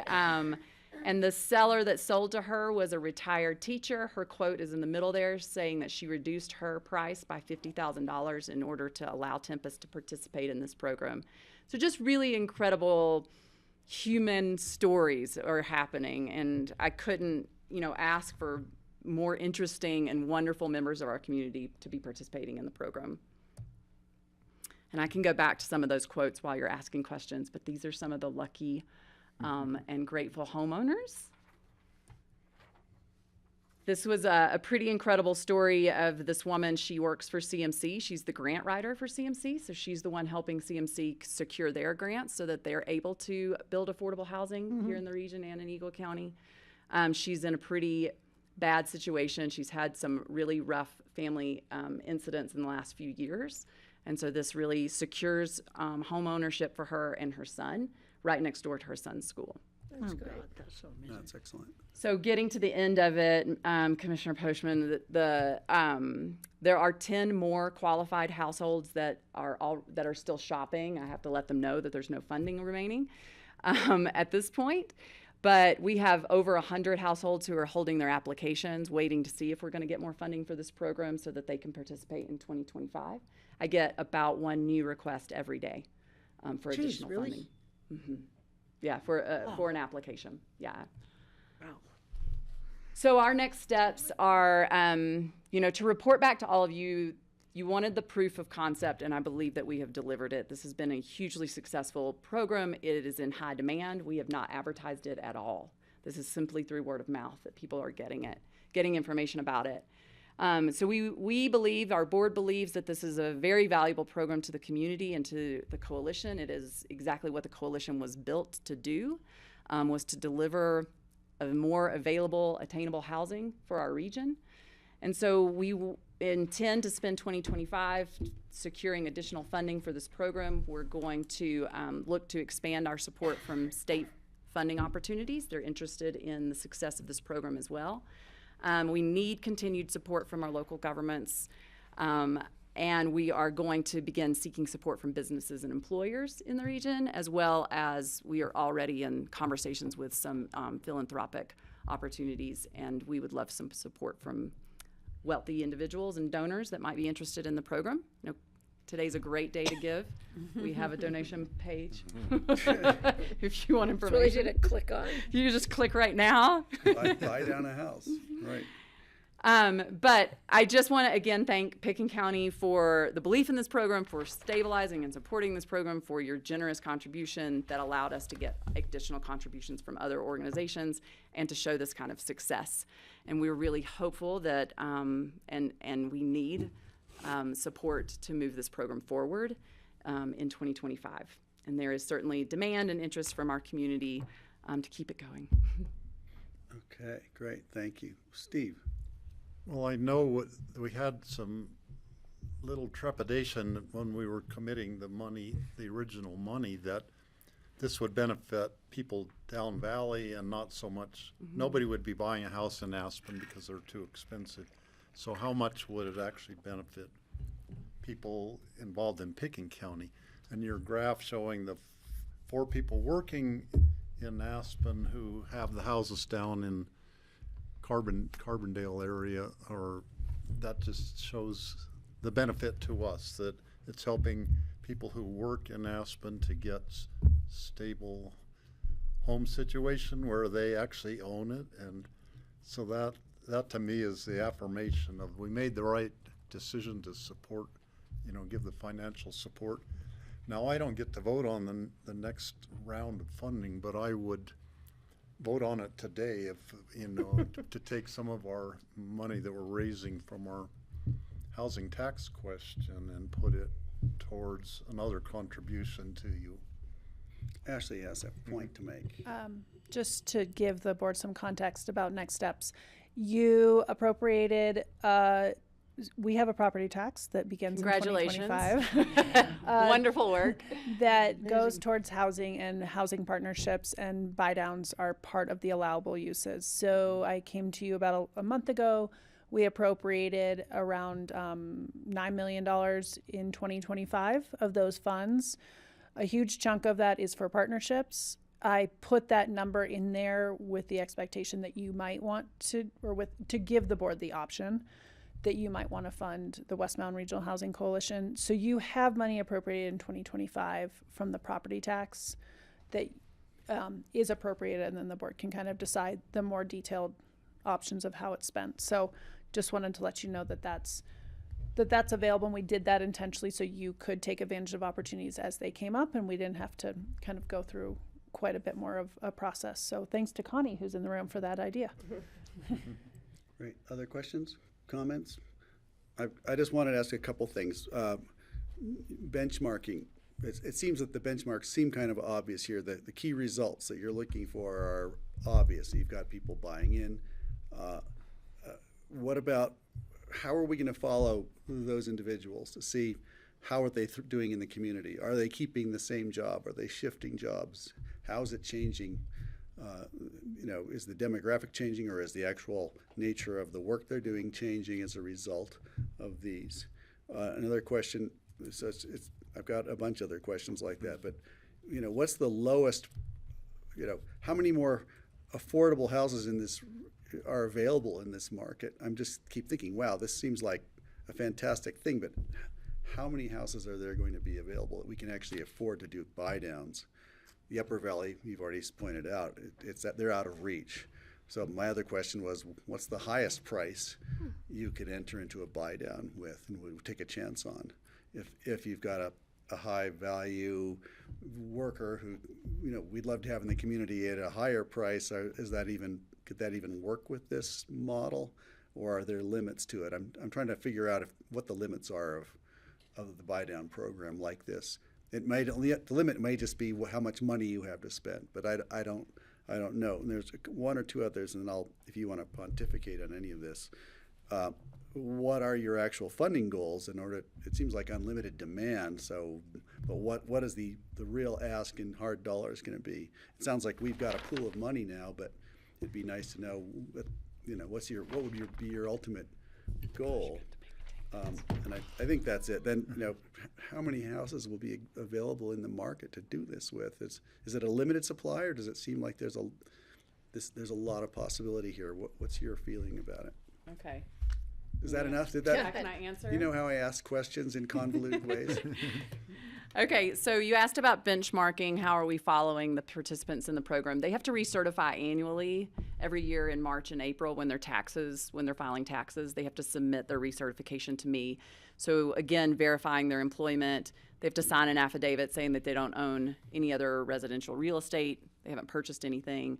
And that they continue to use this home as their primary residence, they're not short-term renting it, et cetera. So there's at least once a year check-in. And they have to rent to an employee for a fixed price?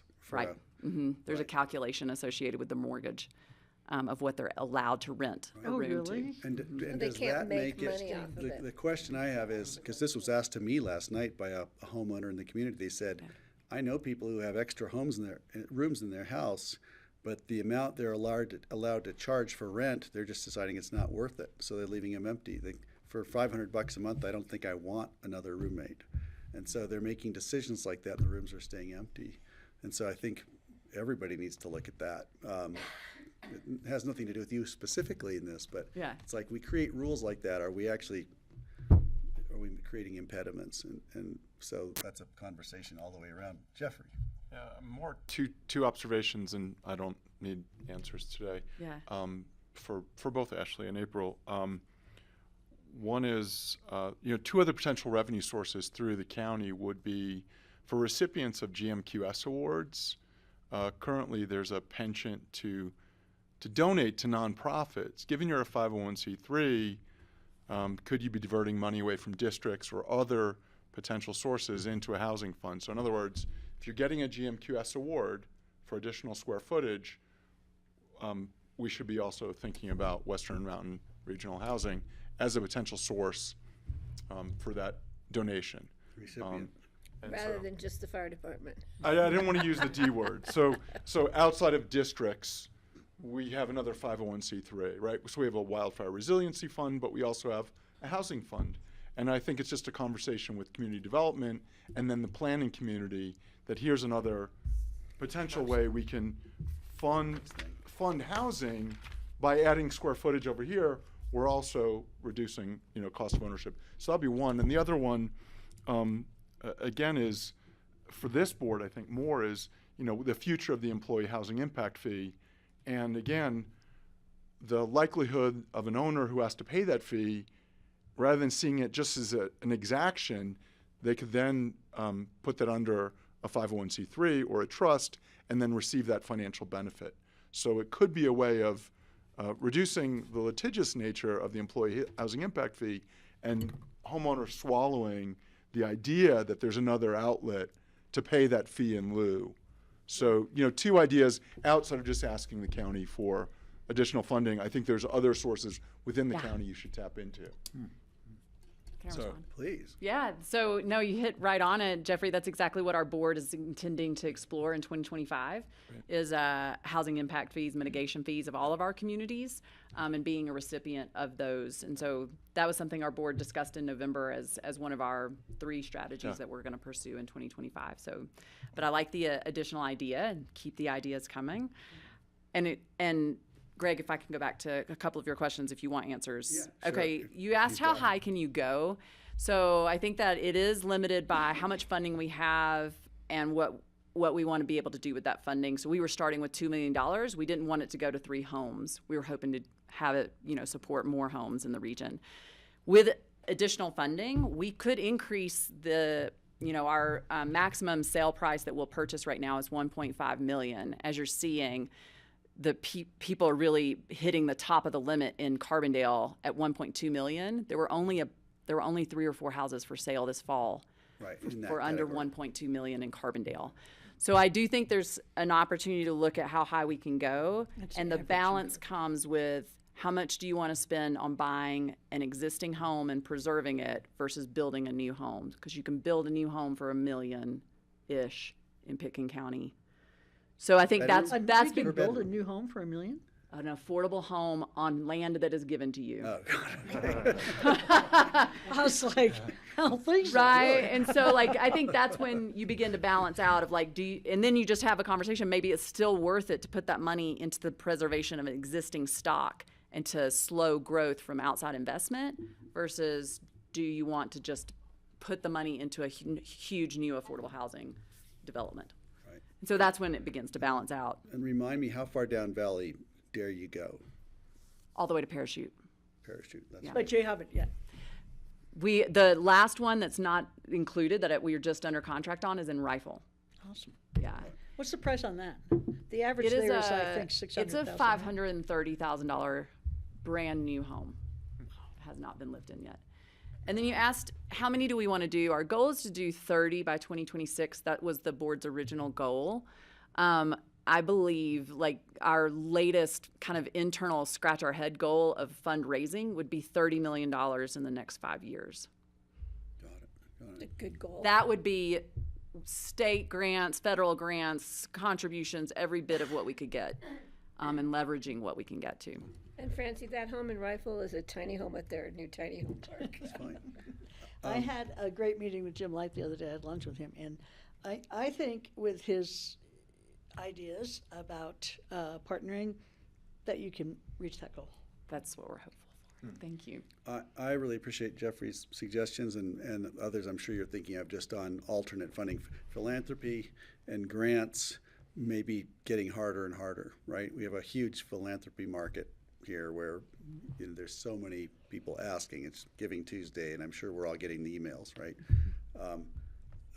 If there are other mechanisms, incentives that we might offer for doing the right thing, and that could include this, it'd be great to hear about those, and it'd be fun to brainstorm on more of those down the road, to hear what you're all thinking. And Yeah, I could schedule another work session with you all maybe in Q3, 2-3 of next year and let you know, report back on what Yeah, it is that we we're love it. exploring. Probably sooner than 3. Yeah?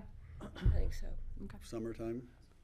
Yeah. Francie? Yeah, I just wanted to say before you go that what I really like about this program, well, first of all, it's not new construction, which is fabulous, but also that we have community members who want to help other community members be part of the community. It's really a beautiful example of that.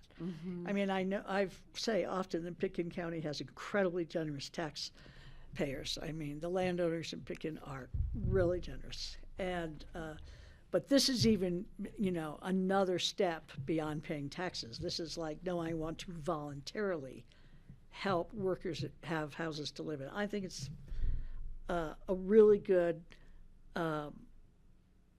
It's a vision of a much more hopeful future than we see daily in the news. So it's really great. Thank you.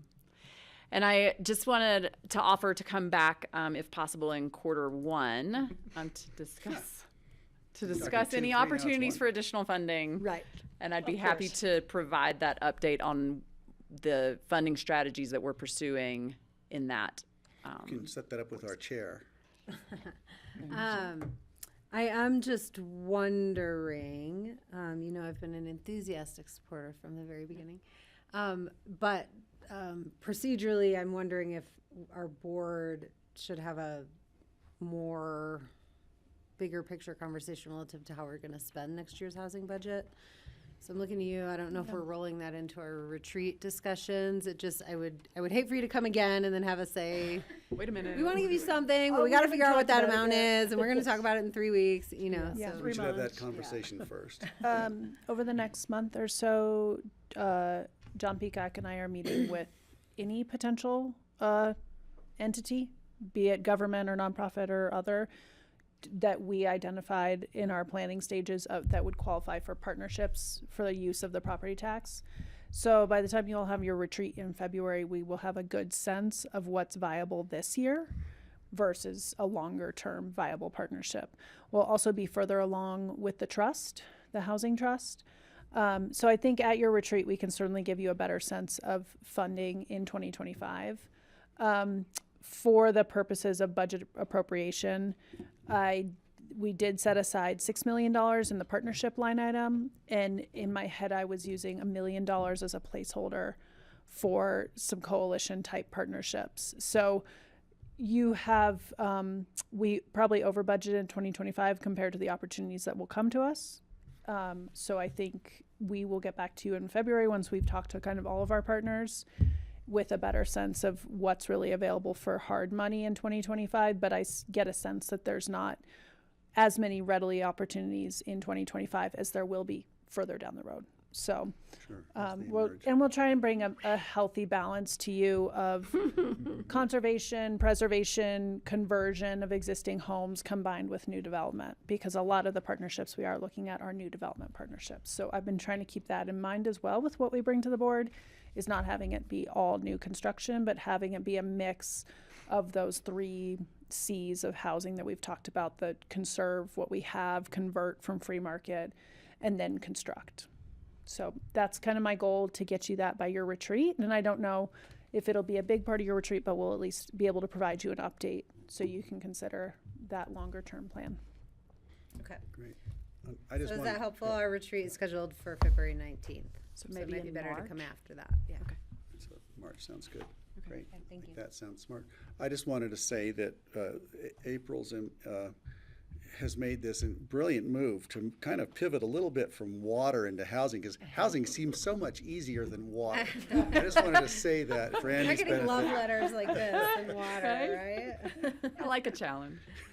Our next plan is Oh, houseboats. but this is easy after trying to do water. Next one is what? Houseboats. Houseboats. We'll marry the two. Live on a houseboat in Rudolph. So we could start talking about the dry houses in Fairbanks. There are many houses in Alaska that don't have, they have to haul water to their houses. Really? Even in downtown Fairbanks, there are No, if houses. I want Brush that Creek challenge. Village used So to be that's that way. that's Yeah, the how Kelly connection feels between about water and water. housing. Thanks for coming. Yeah, good to see you. Thanks for that succinct appreciate the pictures. and fascinating and gratifying presentation. Happy Really people. great. Always great to see people Really appreciate you. thriving And there. while you're here, we didn't have any money to donate. And you're doing a great job. Oh, okay. Spent it all. There you go. Thank you. Yeah. Thank you, Thanks, guys. good to Thanks, see you. everybody. Thanks, Ashley. So we have a break scheduled, but we are behind schedule. Do you guys want to keep going, or do you want to take a 5-minute I break? could use a 5-minute break. 5-minute break. We're Yeah, going to take a 5-minute short break, break. and then Connie will be on deck.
Welcome back, everybody, to the work session on December 10th.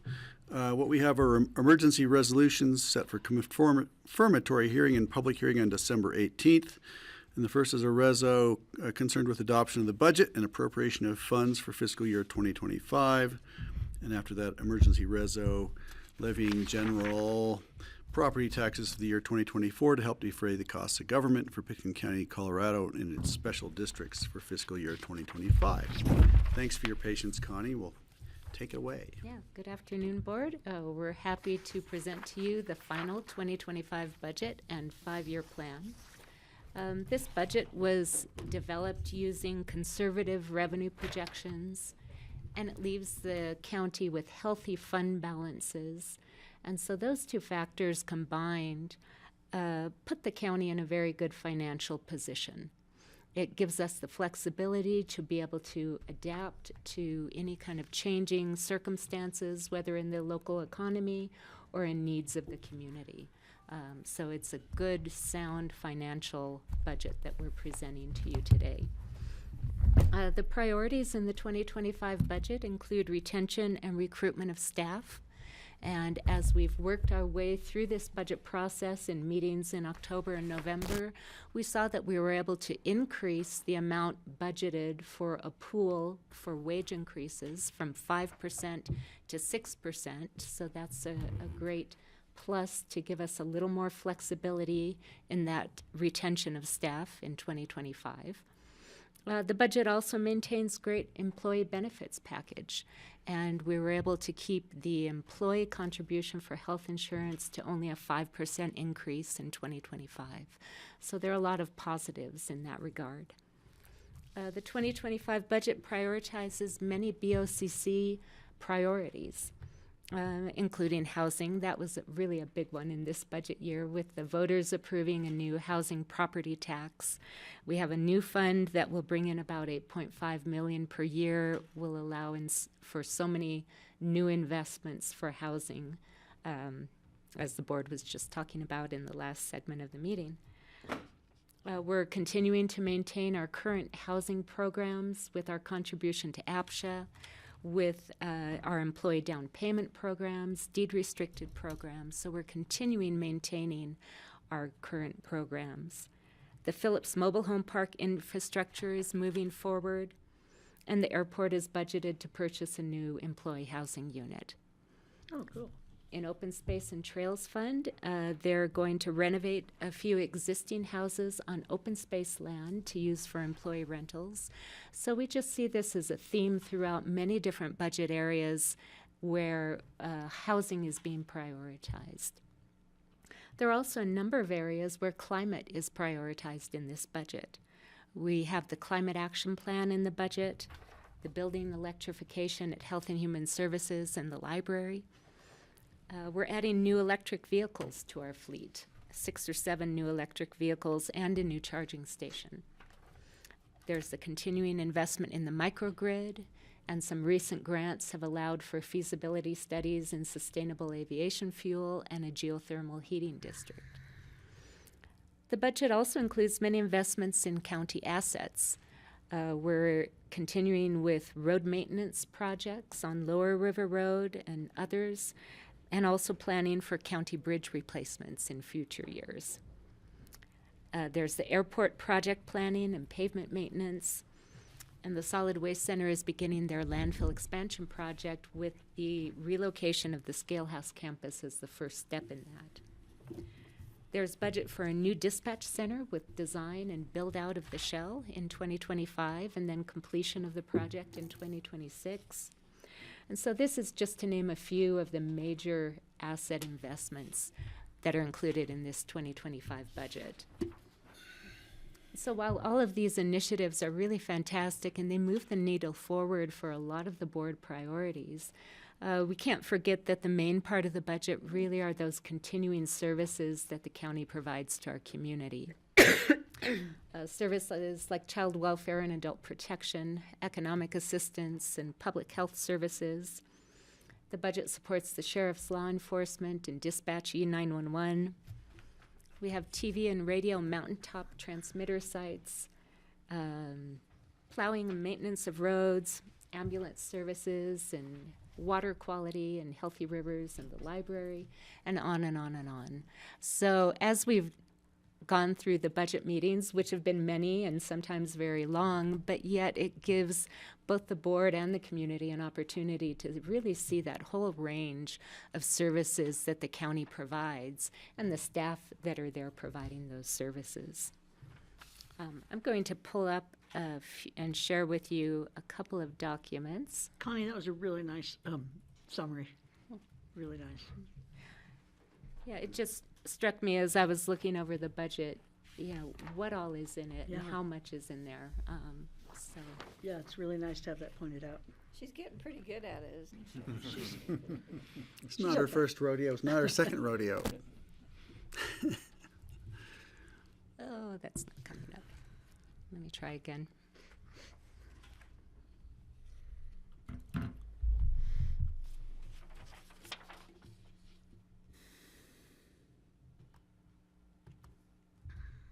So I had him put the little screen back here, Connie, so we could see all your numbers. It's very helpful. Okay,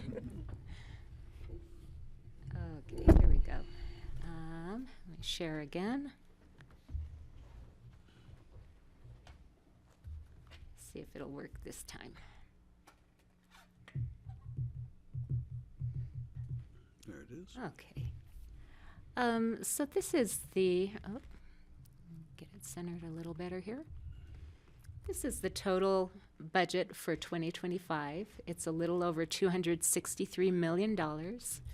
And the pie chart, if I can fit it in the screen, shows all of the different county funds and the amounts of the budget for 2025. There's a lot in there. It's a large budget. Approximately $65 million are for capital projects and just under $200 million for the general operations of all of the county funds. Also included in your packet material is the fund balance summary chart, which has a lot of numbers on it, but it includes every single county fund. It shows the beginning fund balance, the budgeted revenues, the operational expenditures, capital expenditures, transfers, and then our ending fund balance.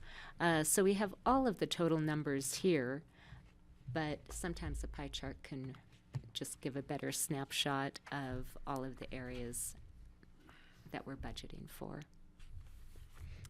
When you look at the budget resolution, you'll see a number that's slightly different. So I've included a table that shows the difference between the expenditures and then the total appropriation. Colorado state statute requires that we budget not just for the expenditures, but also transfers between funds for the total appropriation. The transfers kind of double up what we're budgeting for. So we have a $4 million transfer from the general fund to the new housing fund. So we appropriate the transfer, and then we appropriate the $4 million that will be spent in the housing fund. It's the same $4 million, but it's shown twice. So the appropriation increases that budgeted amount from about $263 million to $281 million. So the resolution before you shows the $281,424,169 as our total budget for the year. Then once you approve the budget and adopt the budget, then we go on to the mill levy certification. And state statute says that the budget has to be approved first and then the mill levy. Thank you. I think I ask that question every year. I will pull up, hopefully this one will work.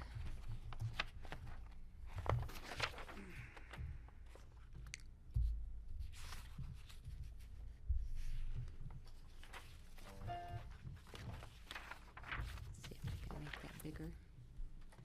Steve. So are you ready for comments?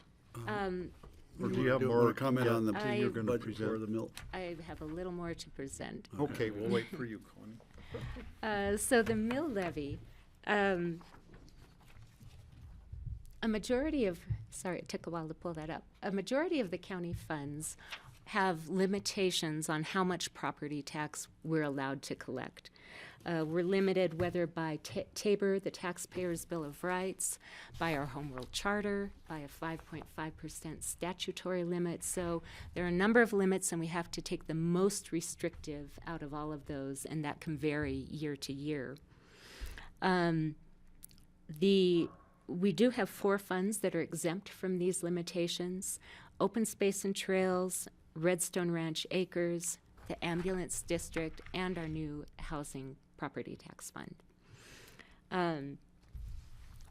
On this mill levy chart that goes along with the resolution, it shows the funds that have property tax listed on the left, the assessed valuation for this year, which is over $5.6 billion, and that is just slightly less than last year.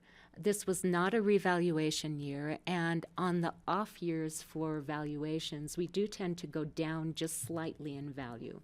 And same thing this year, it's down 0.19% on the valuation, but that's very similar to prior year.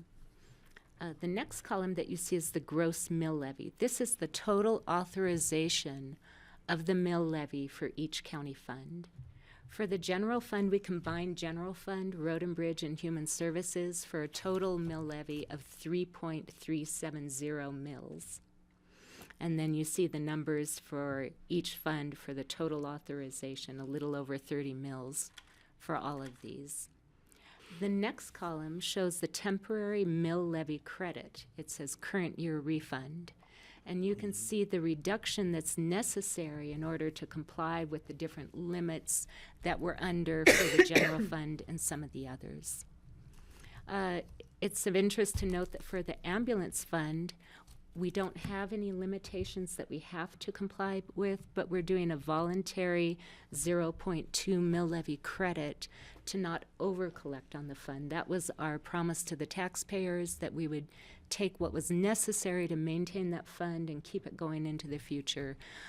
So this 0.2 mills is about $900,000 less than the amount that could have been taken if it were the full mill levy. Next, you see the net mill levy and the property tax that produces. But then we are allowed to recuperate mill levy abatements from the prior year, so you see some small additions added back on the mills. Then we get our total mill levy, and then at the end on the right, the total property tax. So with the addition of the new housing fund, that does bring our property tax to a little over $56 million for 2025. And so this is the basis for the mill levy resolution that's before you. So that's just a brief summary of the budget and the mill levy, and ask if the board has questions or comments. This will be coming back on for confirmatory reading public hearing on December 18th.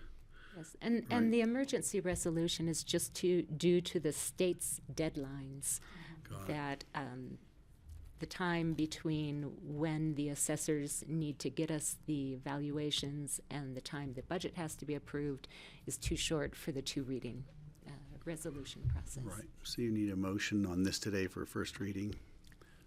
Steve? So I would like to make a motion to approve on first reading the emergency resolution of the Board of County Commissioners concerned with the adoption of the budget and appropriation of funds for fiscal year 2025. Do I have a second? Second. I have a comment. Comment? Yeah, I'm gonna move this forward on first reading, both of these. I still have concerns over about almost 11.75 FTEs. Some of them I think are justified, some of them I think I'm not so comfortable with. And I'm also still concerned about the fleet mix. I'd rather see more hybrids this next year. Looking at that until we get the full infrastructure in for EVs. But I think I'm going to move it forward to second reading and public hearing. So I will be supporting this today. Thank you. Great. Any other comment? All in favor? Aye. Aye. Okay, and that's for, we do both at once, or do we do, that was We the have to first do one, we have to do the separate. second one. Okay, Steve, back to you, I guess, unless somebody else So I leaps will in. make a motion to approve the emergency resolution of the board levying general property taxes for the year 2024 to help defray the costs of government for Pickens County, Colorado, and its special districts. Do I have a second? I'll second. Francie, again, further conversation? Seeing none, all in favor? Aye. Aye. Okay, thanks, Connie. Boy, you got me back on schedule. Thank you. Well done. And then, do I need to just announce an adjournment, or do we need to vote to adjourn the special meeting? I'll make a motion to adjourn the special meeting, I'll second. All in favor? aye, Aye. Okay, just in case. just in case, we've got it. They can't hold it against us, can they? Okay, so can't. we are right on schedule, and is Levi in the house? He should be in the green room, ready to rush onto stage. We're actually on schedule, so So, till we get him, can I do an open discussion real quick? sure. I got some information from Colorado Wild Public Lands. I made copies for everybody. It's just their winter newsletter to show what work they've been doing.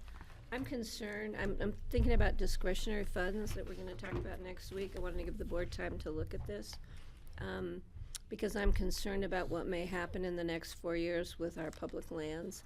And we may need an organization here in the valley to help us protect not only Colorado public lands, but Pickens County public lands. So I just thought I'd hand this out to the board.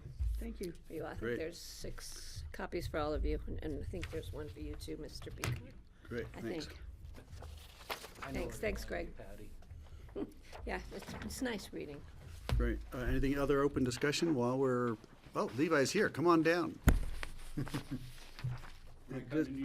Just, no, We took you're one. right on schedule. Plan for ya. Is, anybody else have open discussion, just to warn me if anything's, I feel like I'm forgetting something. okay, you might, I'll give you a chance. We'll come back to you. Feel- Okay. really? Levi, Just one this is something. upcoming legislative discussion, session discussion. Take it away. All right, good afternoon, Board-elect. Levi Borst, Management Analyst with Pickens County. I'm just here to give kind of a brief overview of what we've seen so far in the interim session and to kind of pick your brains as to what areas of priority we might look to lobby for, to lobby against, and just sort of get everybody in the mindset for the session as it starts here in less than a month. Am I a panelist? Yes. Can you not present? Share. I love all this money they're looking at appropriating. Where are they getting it? And then Who? you select your The slides. state. I'm assuming that's what you want to share. Yeah, and then I'll tab to a couple links. No, we So if I shouldn't just spend do a the lot of full time on screen, then can I? Like Yeah. $7 Then million it'll for click Serious. That was wildfire. all the advice Thank we you. heard was like, do not come with, unless you have money to pay for it, that Don't someone bring else it isn't to gonna us. steal for their project, Yeah, I'm like, Cutting back almost everything, right? I have a lot of, where's the money coming from? Oh, I Where's the forgot money to coming text- from? Gosh, Where's the Levi, money? I told you I would text Julia. Not from and the federal completely government walked anymore. away. Not from the I'm state happy to either. message her, figure it out. Sorry. Do it right. I Okay. can't get it added to the presentation now anyway, so it's cool. Are you ready to go? Oh, right there. I'm ready. Here we are, let's do it. All right, so January 8th, the 2025 session will buckle up, and just as you all alluded to, name of the game is probably budget defense. I've heard 900 million, I've heard one capital B billion in terms of the overall budget shortfall.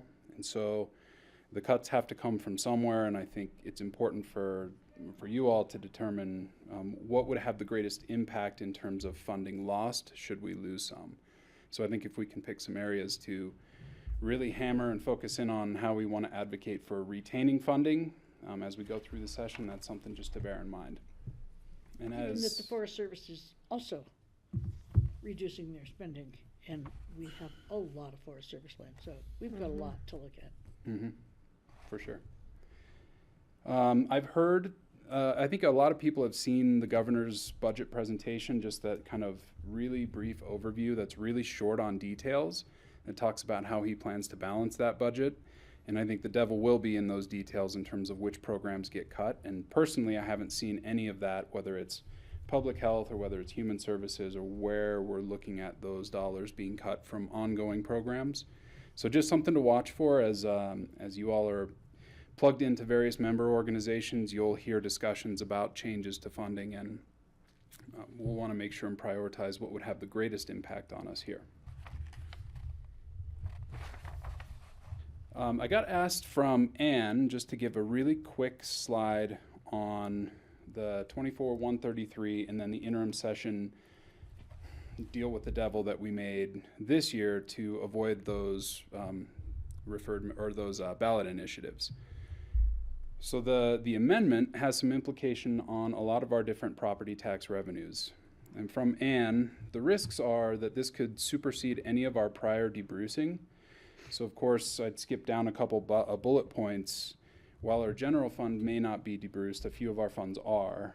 And so we're really concerned about what impact that has to those funds' ability to retain revenue as property taxes rise. Because what do the two bills actually do that will restrict those funds?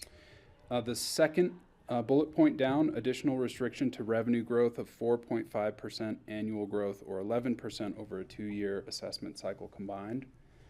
And so my understanding is that as property taxes continue to rise, this will limit the amount of revenue that we can retain off of those higher values.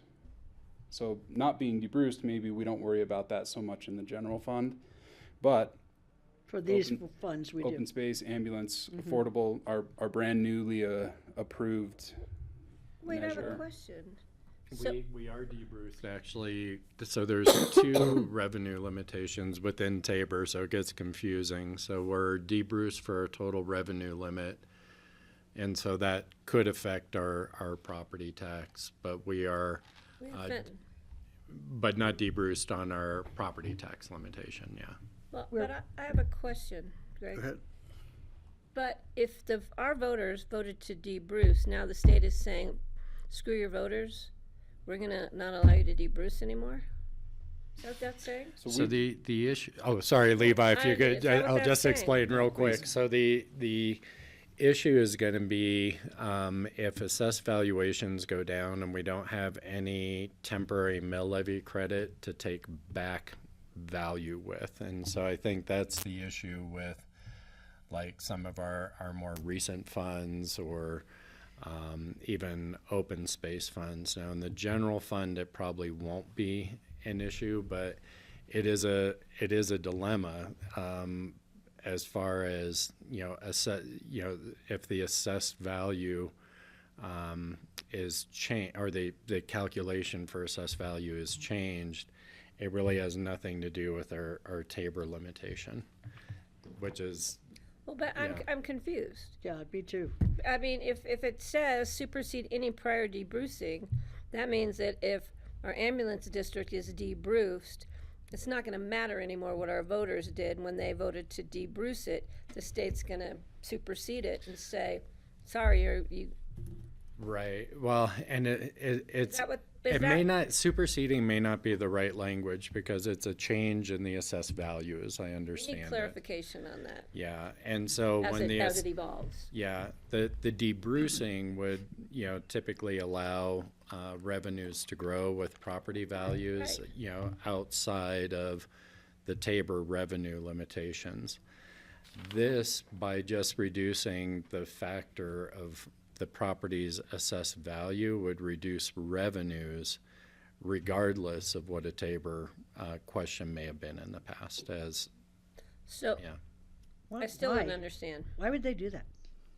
Yeah, if They think it helps taxpayers? Well, yes, I think the goal of the legislation is to reduce property tax burdens in this environment where values have gone up so much. But if our voters voted to debruce, why doesn't that stand without us going back to our voters and saying, do you want to take back your debrucing? The debrucing, and this is the weird thing, so the debrucing still does stand, but it still because doesn't.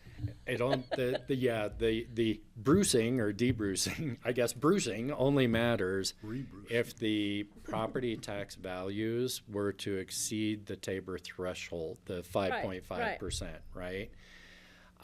When you reduce the assessed value, you're never going to hit those debruising numbers. Does that make sense?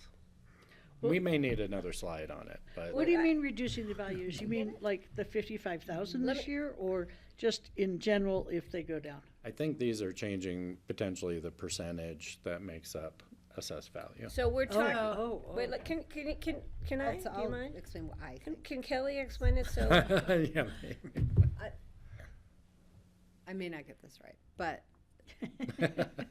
so the state legislature has control over one part of the equation that leads to the total property tax number.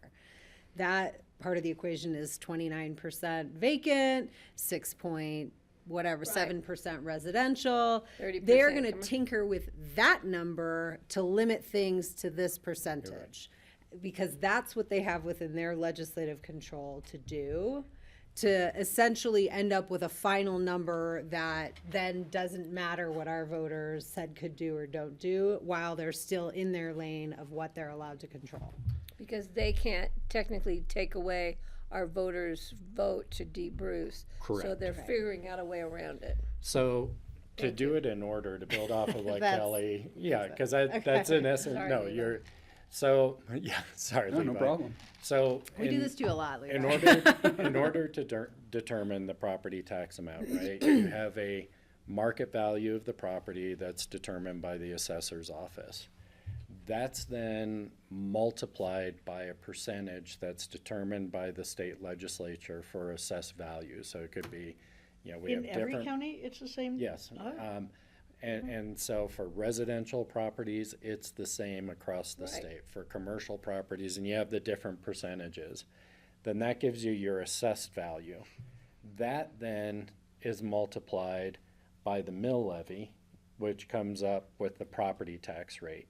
Tabor doesn't kick in until the very end of this process. It doesn't kick in until you have your property tax amount that's being paid. And if it exceeds that 5.5% or growth plus Increase. inflation, whichever is lower, Increase from 1 year or 2 years? 1 year, Okay.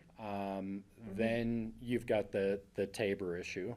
The debrucing affects it at that point. The legislation affects it way before that at that assessment rate. Okay, yeah. Does that make sense? So the Yeah. vote Yeah. still stands. It just doesn't have effect because they've affected an earlier part of the. So the second. So it's like 6% or something for residential, but another like 27 for commercial? All right. Is that right? Used to be, yeah. Patty, So sorry. I have Yes. another Sorry, question. Levi. So they've exempted home rule municipalities and combined city-county combos, but they're not exempting home rule counties, all two of us in the state. That's an issue for me. That's discriminatory. Good point. Well, and I mean, isn't that a giant pain for our assessors to figure that out? Every year. Like if you're in the home rule boundary or out of the home rule boundary? Yeah, that they'd have So to, who are you going to tell that that's discriminatory? Who can you tell? whoever will listen. I think we should sue 'em. Probably no one, but I'm gonna find someone. Start with Perry. I can do that. okay, can we get back to Levi? The only thing I would add to this is that Ann and her team are planning to come back to you all in the next few weeks with something a lot more in-depth on this. I was just trying to kind of wet the whistle Oh, here. sorry. And, Well, you and did a we've good already- job. and we've already reached out to Rye to get some of he and his folks to read this and see exactly what it's going to mean to these different funds and how it might affect us. So it seems like there's board interest in discussing this further. So I'll let Ann do that. Great, thank you. So the interim committees, however many of them are, Jeffrey, do you have any of these printed materials that were in the packet, or would you Keep like? going, I'm good. Okay, I have copies. If you're of- handing out printed copies, I'll take them now. Thank you. Thank you. Thanks, Levi. Sorry to interrupt. Nope. Thank you. And so my understanding of the interim committees is that they can put forward bills for the coming legislative session and refer them without counting against their tally of individual bills. So in your packet were all the interim committee bills out there. So a lot of them are probably not terribly interested in advocating for or against. And I certainly don't want to read however many pages of this there are, but I thought I would just check with you all to see if there was anything that really struck your interest just based on what we have so far.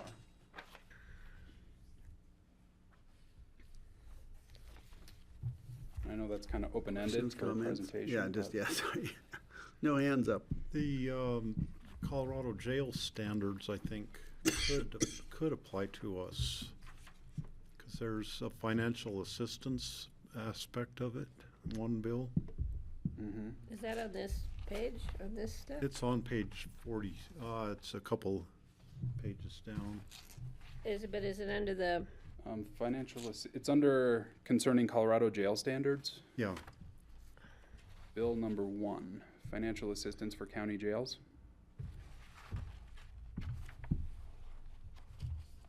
What about it? So that. oh, over here. That would be one, I think, to keep our eye on, that we're maybe not considered underfunded, but anywhere there might be some money to help us on our jail stuff.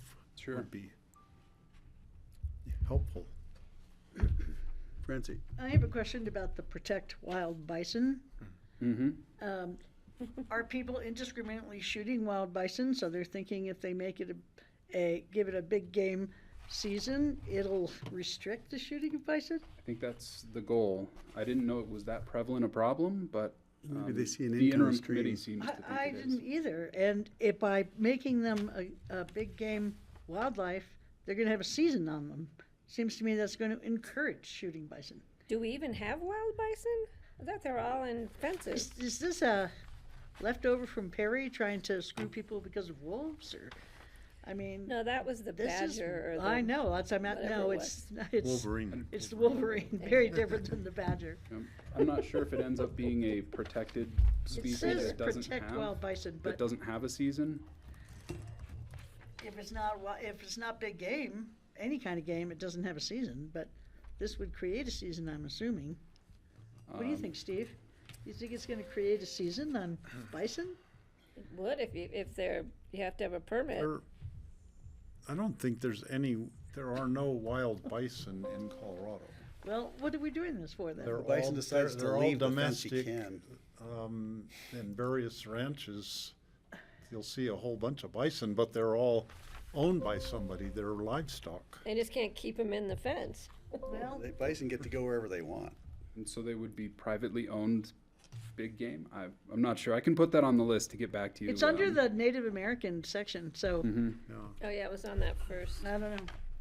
I yeah. haven't seen any draft legislation from that, so this is all the information that I. Jeffrey, do you have a Okay. question? You're just waving at me. 2 questions for Hey, Jeff. Levi, if I may. Oh, yeah, please go ahead. One is, I think we were already preempted on Bill C. I think Pitkin County was already preempted by the shot clock of the federal government requiring 30-day turnaround on wireless telecom. Yep. So 60 days seems really lenient. State preemption greater than the federal would be wonderful. That I don't That was know what the sarcasm. federal Going rule from is. 30 to 60 days sounds great. So I would refer that back to Suzanne and crew, but I'm pretty sure we're subject to a 60-day shot, a 30-day shot clock as per the Fed. What's that? And the, On 5G. Yeah, on Yeah, 5G just on telecom, so 5G. that seems really lenient from the state. but this doesn't specify if it's just 5G. It doesn't, yeah. So it's one I would say we need more info. Sure. And then on the wildfire, it doesn't seem, of the 5 bills that they're forwarding, it doesn't seem that we're really attacking, or that the focus that I think everyone here has felt over the past couple of years is insurability. And I don't read insurability in any of the In any 5 of those, bills. That yeah, note that's not in there. myself. You're right. So that's but I see a lot of money being spent at the state level without improving insurability. So just, I mean, an observation, but also, and then I'd really, we have 9 wildfire cameras in the valley. How does this bill impact what we've already deployed, through the 3 counties? The That's using not gonna get artificial funded intelligence to anyway. fight What's wildfires. that? Right. It's not going to get fun. Yeah, yes, Yep. yeah. Yeah, and based on the way I read that, I don't think it would impact what we're Right. doing, if nothing else, maybe support. I think they're just trying to expand the We're ahead system of now. the curve I on think that we were one. the demonstration that it works, right? But again, I would say the feedback for the CCIs and the CCATs are, how do we, the constituents really care about insurability, and none of these bills forwarded out of the 40 or 35 address insurability at the state level. That's Not good a single point. one. There have been some discussions about insurability. I'm sure you've Yeah. been a part of those as well, of, Haven't what gotten kind of anywhere. modeling is being referred to the insurance agencies to adjust costs, and what are they doing to recognize wildfire mitigation efforts and things like that. But to my knowledge, it's just talk so far. So, thank you. So, Greg, Steve. going back to the wild bison, there are some bison that are owned by the state. They're on state lands, or maybe the city of Denver had bison. Those ones outside of Denver when you're driving up. And those might, They got shipped they to an might be Indian considered to reservation. be wild bison, even though they're really technically owned by either the state or, a municipality. Or there could be potentially some owned by, a Native American tribe that they consider wild, but it wouldn't hurt to pass a bill like that. Even though the effect of it right now would be so minimal that Ask your buddy Perry. I wonder if it would be positive or negative. there will be bison escaping from the private land. Right, Just and like they'll wild become- horses, they will Shipped become. most of those wild. to an Indian reservation. And then you have to in shoot the them, but you need a permit. Midwest. Yeah. Francie? And the Legislative Oversight Committee, the communication for prisoners, communication rights, they don't have communication rights now? That's This when I looks made to it. expand them. I think current law allows, I've got it up on the screen. The bill adds the right for persons in custody to receive a reasonable number of telephone Right. calls. So it's unreasonable now? Somebody must think so. And what's, Well, there can define be reasonable. a pretty significant cost associated with those calls too. It's a revenue source for some jails. Can I tag on to it? 'Cause Go ahead, Patty. I made notes to that, Francie. Cell phones don't cost when you call. You don't have cell phones. We don't have No, phones. you pay a service that the jail contracts with that charges you like $2 a minute Yeah. to talk, and your family members have to load your account with Yeah. money in order for you to be able to access your attorney. Why don't they just get cell phones They don't for the let, jail? they, And then you can use that cell phone. That's Well, crazy. It's a revenue source. Yeah, okay. I wondered what the definition of reasonable is, because Me it's too. not really defined there. Yeah. And the other thing is, what is the cost to our jail? Because we might have one phone. And what if we have 12 detainees that all want reasonable access? So we'd have to have 12 phones installed in our, or people to supervise the use of those phones? I think we should run that by Dan and see what the financial impact would be to our jail, just to provide reasonable access. Maybe no unfunded mandates. Is that a bill? That's a good one. Well, I think this might fall under that sort of blanket.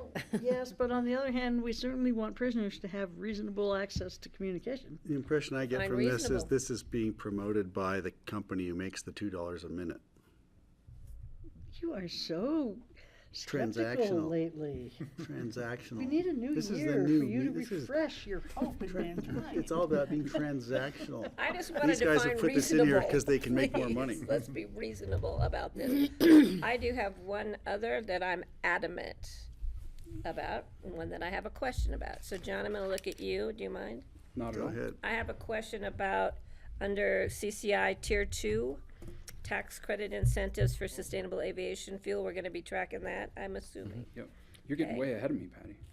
I know, well, I'm gonna get my, Still in my interim words in now, committee. because Francie already flipped back to bison. Oh, we went back. The other thing I have a question is, and I'm adamant, and Brian Pettit will defend me on this one, about the creation of an additional transportation planning region. It's being promoted, supported, put forward by someone who, a county who has nothing to do with our mountain region, with TPRs, wanting to divide our mountain region TPR into two, and nobody within our mountain region wants to be divided.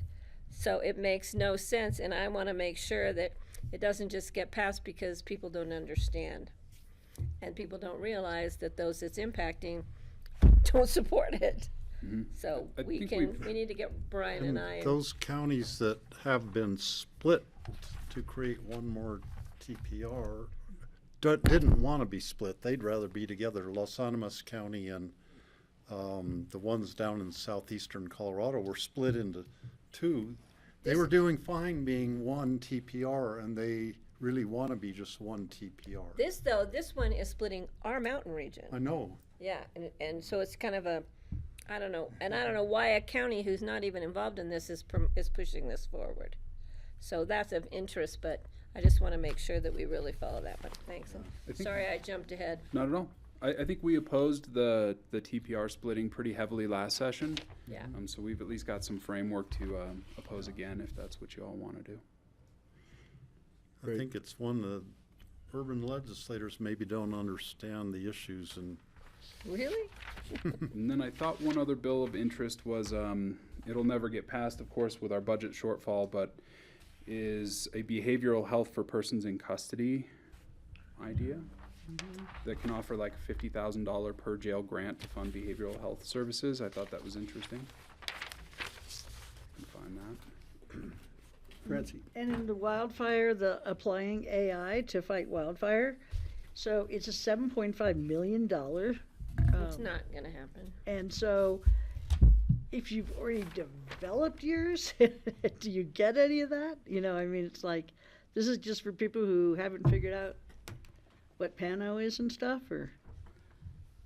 It says the division,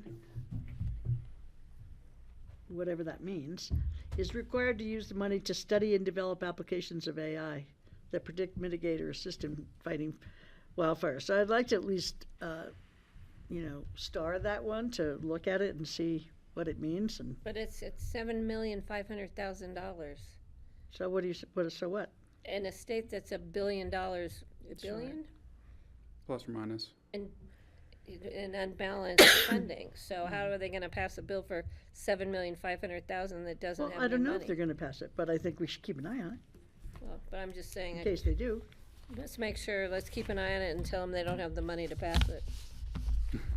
But you're right about AI. But there's other opportunities for AI other than Pano. And, sorry, my smile was, I think this is a corporate sponsor, like Rockwell or someone else who's pushing new technology on Colorado, hence the big number. And Yeah. again, I don't think it's that big a number. Sorry. When you think about what AI in fire mitigation and prediction is, I think it's But, sorry, the big number relative to the price per camera per year for the whole valley, that would cover a lot of cameras rather than a $7.5 million study, was my point.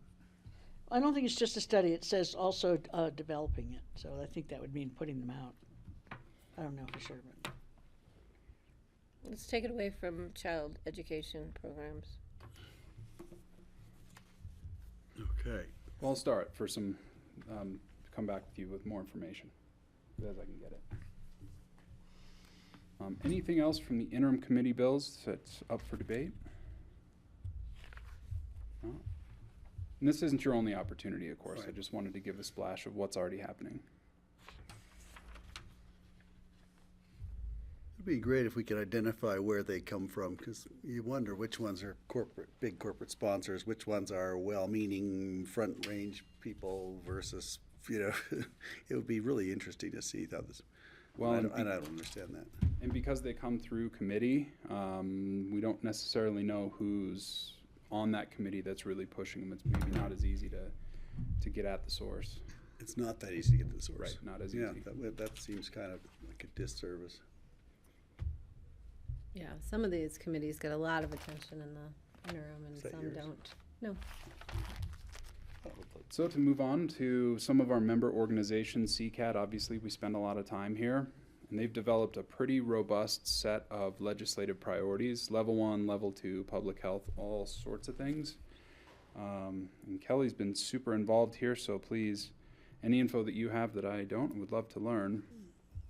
We just had the fall retreat not long ago, I which think is I think we're at the same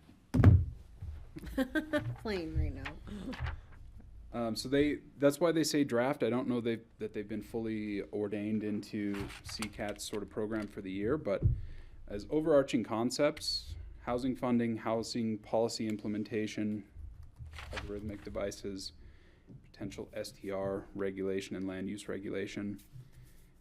Pretty difficult to know what that looks like as legislation unfolds, but as overarching concepts, I think that's where a lot of our collective heads are.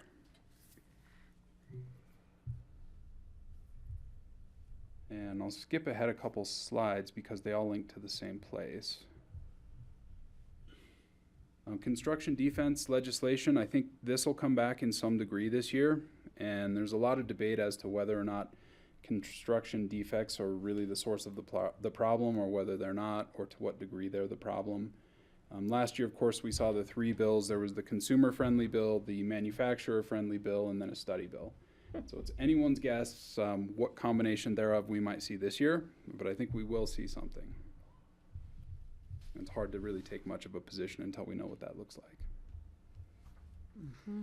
Can you go back to just the, on the housing, the algorithmic devices used for rent setting? Mm-hmm. I haven't followed this enough to understand what the biggest fear is and what opportunities that actually might make it. Which one are you looking at? Algorithmic devices, the second bullet point. Is there any more on that you can share? Third bullet point. From what I remember, the big concerns were equity concerns, is that it would go back through and reset rents at a uniformly high rate based on kind of property values and average rents, and then a lot of people who didn't have that kind of money would automatically see their rents increase without anybody putting a human eye on what's reasonable, what's fair, and what's equitable. That's just my loose memory from. Right. I've forgotten almost everything from It last sounds like year. a really a faulty algorithm then, right? If it's that broad. And like some of these big rental agencies are like The first they're adopters. they're like pooling them all together, and so they're they're inflating all the rents in the whole market rather than actually like looking at sort of individual conditions of buildings and things like that. Interesting. Yeah, that's a big step backwards. Yeah. Craig? Yeah, Steve, go ahead. Going back to the construction defects legislation, I don't think that this slowed down construction at all, but it just shifted the construction to rental apartments instead of condominiums. And in the case of like the Habitat unit in West Glenwood was an apartment that probably got past the construction defects period, and then they can go ahead and sell it to somebody who wants to condominiumize it. So I don't think it probably didn't affect the building industry all that much. They're still building the exact same buildings. They're just not condominiums, or they're not privately owned. They're rental units at Until least. after their guarantees on their. Yeah. There was a study, I do think I circulated it to the board, but I can do that again, that actually found that it was just more beneficial to the investors to own them in rentals than sell them. And so that it's not actually the construction, like states with similar construction defect landscapes, we're not seeing any differential in the building of condos. That in Colorado, like the financial market just benefited holding them in rentals more, and that changing the laws around construction defects weren't going to incentivize more building. So I'm happy to send that around again, but it's one of the it's part of why we're not going to get to consensus on CCAT. It's just a fundamental disagreement on the problem definition.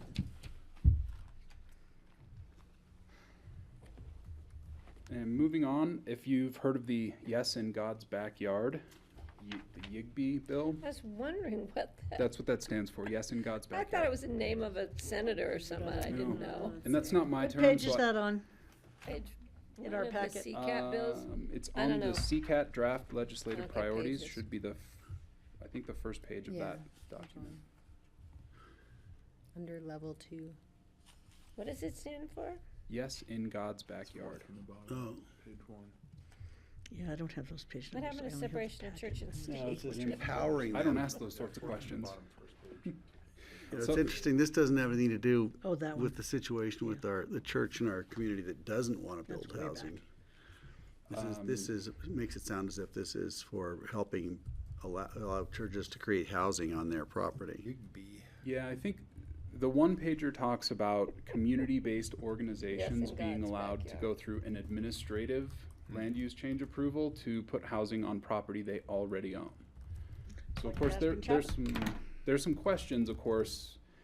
Would faith-based organizations buy property knowing they could get around zoning changes through administrative review? Or does this only apply to currently owned parcels? And what is a community-based organization? Is that any and all nonprofit? Is that only faith-based? Is that only education?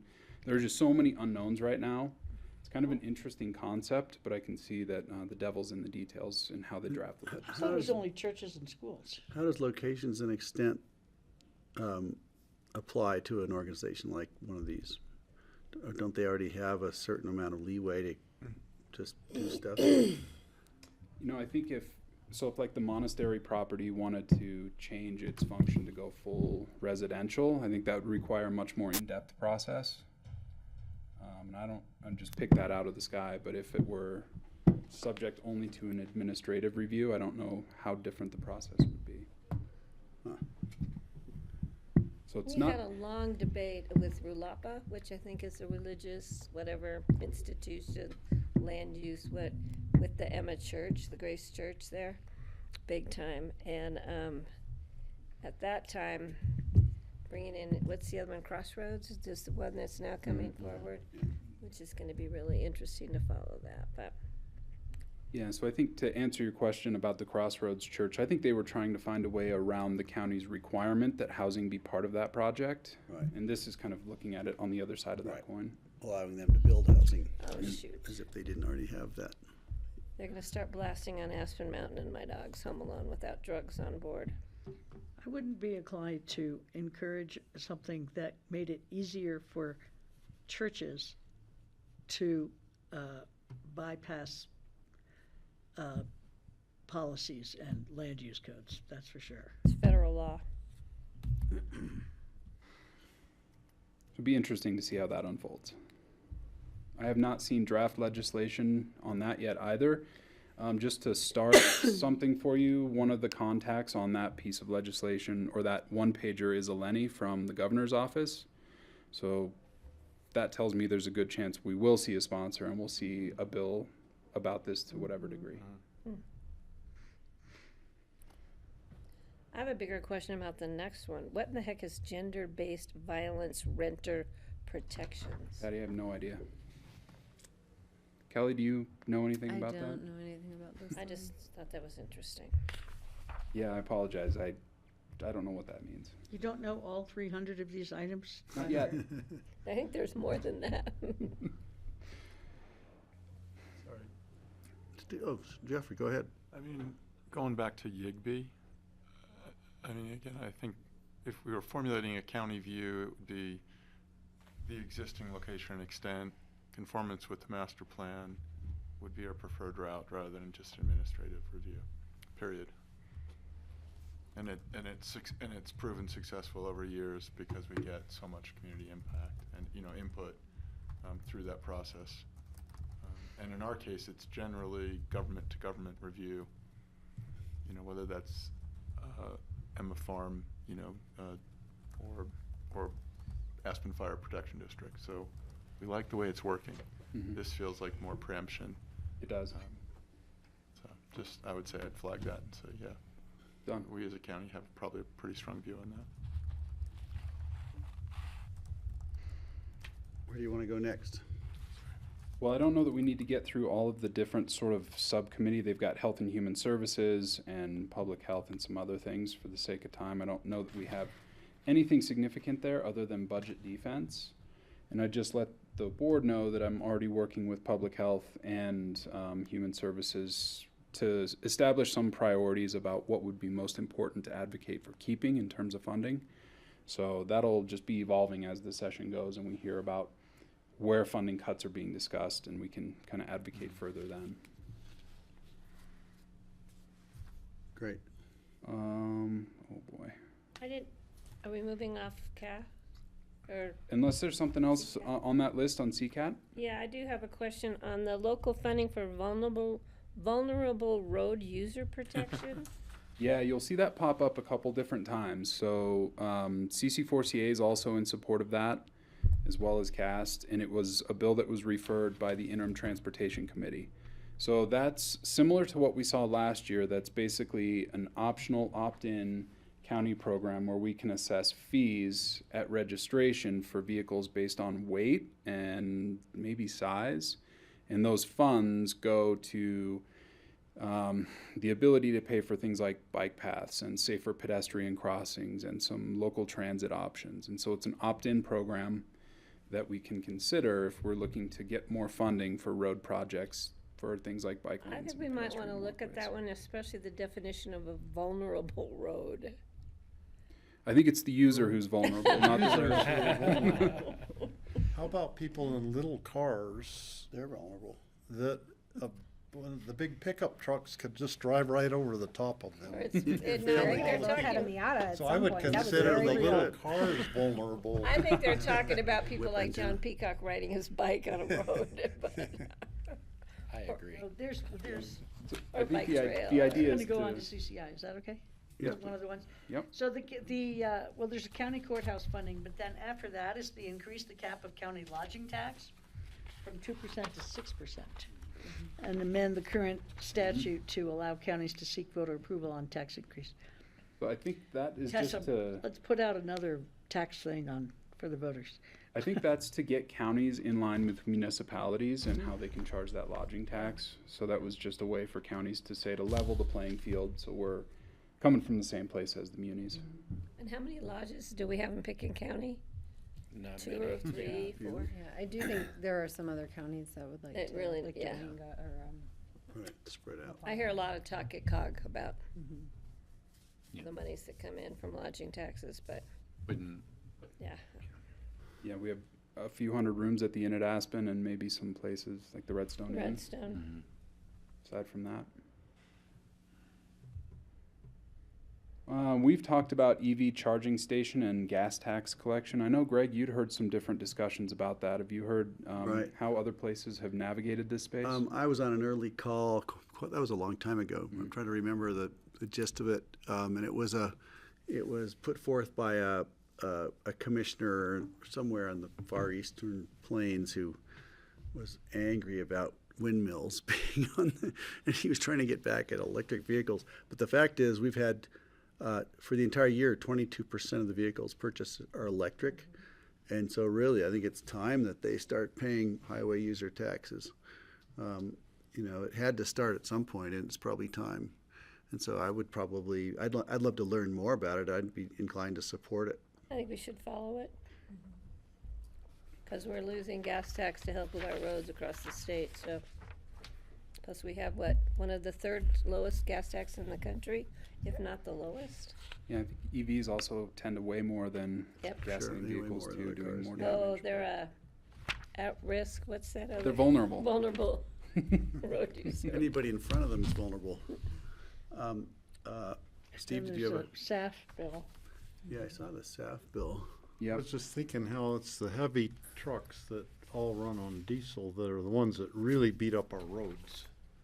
Yeah, And our construction- air. Construction So trucks. maybe there should be a tax on diesel fuel, or a tax based on the weight. Well, actually, they do, their registration, they pay more for the annual registration Sure. based on weight, but And of they're the course- ones who are really beating up the roads badly that require total rebuilding all the time. Unfortunately, buses do too. Yeah. So, do we have any more information about the sustainable aviation fuel? Kelly? Doesn't say No, this, for but sure. I don't think it's gonna move anywhere unless we take leadership and On the start SAF. on the SAF and start organizing a working group. Like CCI is not gonna do really anything. Right. They'll help and they'll attend conversations that we set up and, They're not gonna help. put us Yeah. in contact with relevant people, which, to their credit, Kelly Flanagan has already done when we were looking at this, they were voting on this back in the fall. But I just would say that. It's not gonna go anywhere. Well, it's not going to go anywhere unless we carry it, unless we actually are the ones like putting together a campaign and setting up legislator meetings and all that kind of stuff. Well, it'd be worth fighting for. Let's do it. I think we should put that on a list and then prioritize our list, because we can't find all of them that we put down on the list. We have to prioritize. That's you. Okay, nothing else with CCI? Any other CCI there? I think the last part of the SAF fuel discussion is that there was some concern among the CCI folks that some of the tax incentive programs that already exist and like the rural incentives and OEDIT programs overlapped with what we were trying to do here. And just the research that I did, and in speaking with OEDIT, it doesn't look like it really gets to the same level of incentives that we want. So I think a lot of those focus more on the investor and which businesses qualify for the investor tax credits as opposed to the business itself to really incentivize production, which I think is kind of part of our ultimate goal, right? Interesting. John knows way more about that than I do, but just from what I read. I don't know how much more. The property tax proceedings is an Eagle County, that's one Eagle County brought forward. Right. And I think that one could really apply to us. I think I would follow along on that one closer than some of the others. Yeah, I think that was a hope to streamline that process on a lot of different fronts. And I know that Rye was in full support of it when we talked about the burden that process puts on his office, especially during the reassessment cycles. So I think there was a lot of energy behind that, both locally and across the state. Should definitely We follow should it. find out what the State Assessors Association, ask Deb what their position would be and how we can work with them on it. Let them carry the ball now, and then we can be the backup. Yeah, I haven't heard anything more from Commissioner Schur or any of the Eagle County folks in terms of what's happening with their draft legislation, but I'm going to assume that we'll see something about that. Okay, we've got 15 minutes left Yeah, here. if I remember, I think some of this has to do with like the delays in being able to get for abatements to happen, and then interest due to people when their money is just sitting in the county that we then have to pay back. It's 1% a month, I think. Yeah. The balance after the process is 1% Yeah. a month, which is a pretty good investment. I know, exactly. So I think Better than most of mine. all of mine. I think Matt talks about, like the lodge at the bottom of the ski area contests their value. And then you're talking about tens of millions of dollars in difference. And so those tens of millions of dollars sit there accruing 1% interest on whatever the number is, while the attorneys are just lacking the staffing to deal with it accurately. So that was an example I remember from him. All right. CC4CA, they try to avoid positions on bills until they're introduced, but they have already offered support for the vulnerable road users, Patty's favorite. I'm so proud of them. And also for on-bill repayment. I'll do my best to describe that. Basically allowing homeowners to take loans from their utilities for efficiency and climate-inspired upgrades, and then to repay that loan amount through their monthly utility bills. I don't think it would apply to ours because they're not investor-owned here, so I think this really targets the big front-range utilities, but it would be opt-in for smaller co-ops and utilities if they wanted to. Holy Cross already offers that. Right. So interesting if it applies to us or not. So not so much. Keep going, huh? Nothing much here. These are just rumors, but the YIGB is on CC4CA's vehicle emission measures. Feebate is something I think that's kind of interesting. They're looking to basically charge heavy gasoline-powered vehicles at the time of sale and then offer a rebate for people who buy efficient or electric vehicles when they buy. So it's, we don't have a large vehicle supermarket here, so I don't know how much it affects us, but I think it's an interesting concept to inspire consumer behavior. Wouldn't be surprised if Bet we we saw buy something. more cars get registered in Picken County than the average 17,000 person county. Discretionary spending on cars. And it's designed to be a net zero program, so I don't know to what degree the bait part of the fee bait goes back to efficient and EVs, but it could be noteworthy. Did you cover enabling local climate action with the Senate Colorado Energy Office? I've not. That's kind of interesting. There's a survey involved. Maybe we should dive into that. I know we already submitted that survey, and just That's a the few survey members that of came staff around, did. okay. Yep. So we put our 2 cents in there, Got it. and I don't know exactly what that legislation looks like, so I'll have to get back to you as we learn more about that one. So one issue on CC4CA is their meeting times made it like impossible for us to go and attend the meetings because they would overlap. Right. And that would be something that I would try to talk to Jacob and see if they can shift their meeting times around, so maybe Picken County could be better represented there. I don't know, have you been able to attend their meetings pretty regularly? So you were, you were a were rep. representing Yeah. us, that's which that is commentary great. there. It's great we have you. I had a conflict at least every other meeting. There was a complete conflict. Yep, Michael Port and I go to almost, if not all of these meetings, just so he's kind of got one piece and I've got another piece, so I think. I used to really like those meetings online. I like the It was always cold. online. I don't like the dark. Yeah. All right, cast. Wait, on Oh, jeez, on you're jumping ahead. CC4CA, the extended producer responsibility for batteries. So that's described as kind of like the paint can program only for batteries. So like at the landfill, there's a place to deposit paint cans. Paint. So it would be the same kind of thing It at says the it's landfill. fully funded collection. Who's fully funding it? That's a great question. It's the way we do it. I mean, you pay to deposit your hazardous waste. So The user, I would assume. But this says it's producer responsibility. Or any other waste for that. Am I producing it, or is it Energy, whatever the company? consumer responsibility. Yeah, Yeah, I'm the producer. I don't think it's the same as that producer responsibility in terms of packaging. I think it's probably poorly worded. It should be. So you're the I think it's user part of the producer responsibility in terms of, I think it is related to the packaging, like the bottles and the cans and all of that stuff, where they have to figure out what happens after the user uses this. I think it's related to that. It's not just bottles and cans, it's all kinds of stuff now. Because we already do recycle batteries, small batteries at the. We do, but not everybody does. I know, but so it would be interesting to find out what they're. I'd like to just keep following the utility reform. What's gonna happen when we have to recycle a battery the size of a semi? They're doing it already.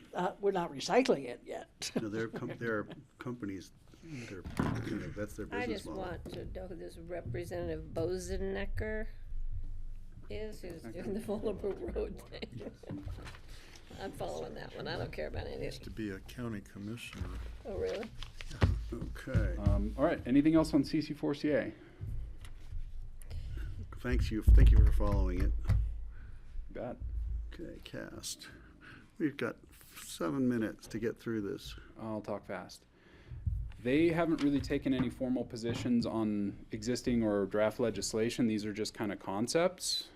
So short-term rental taxes, empty homes tax, I think they're working on rebranding that so it sounds more palatable. And real estate transfer fees, we obviously know that's pretty much DOA right now. And then CAST working with partner organizations. So that one goes pretty quick. Could we call the empty homes tax a fee in lieu of presence?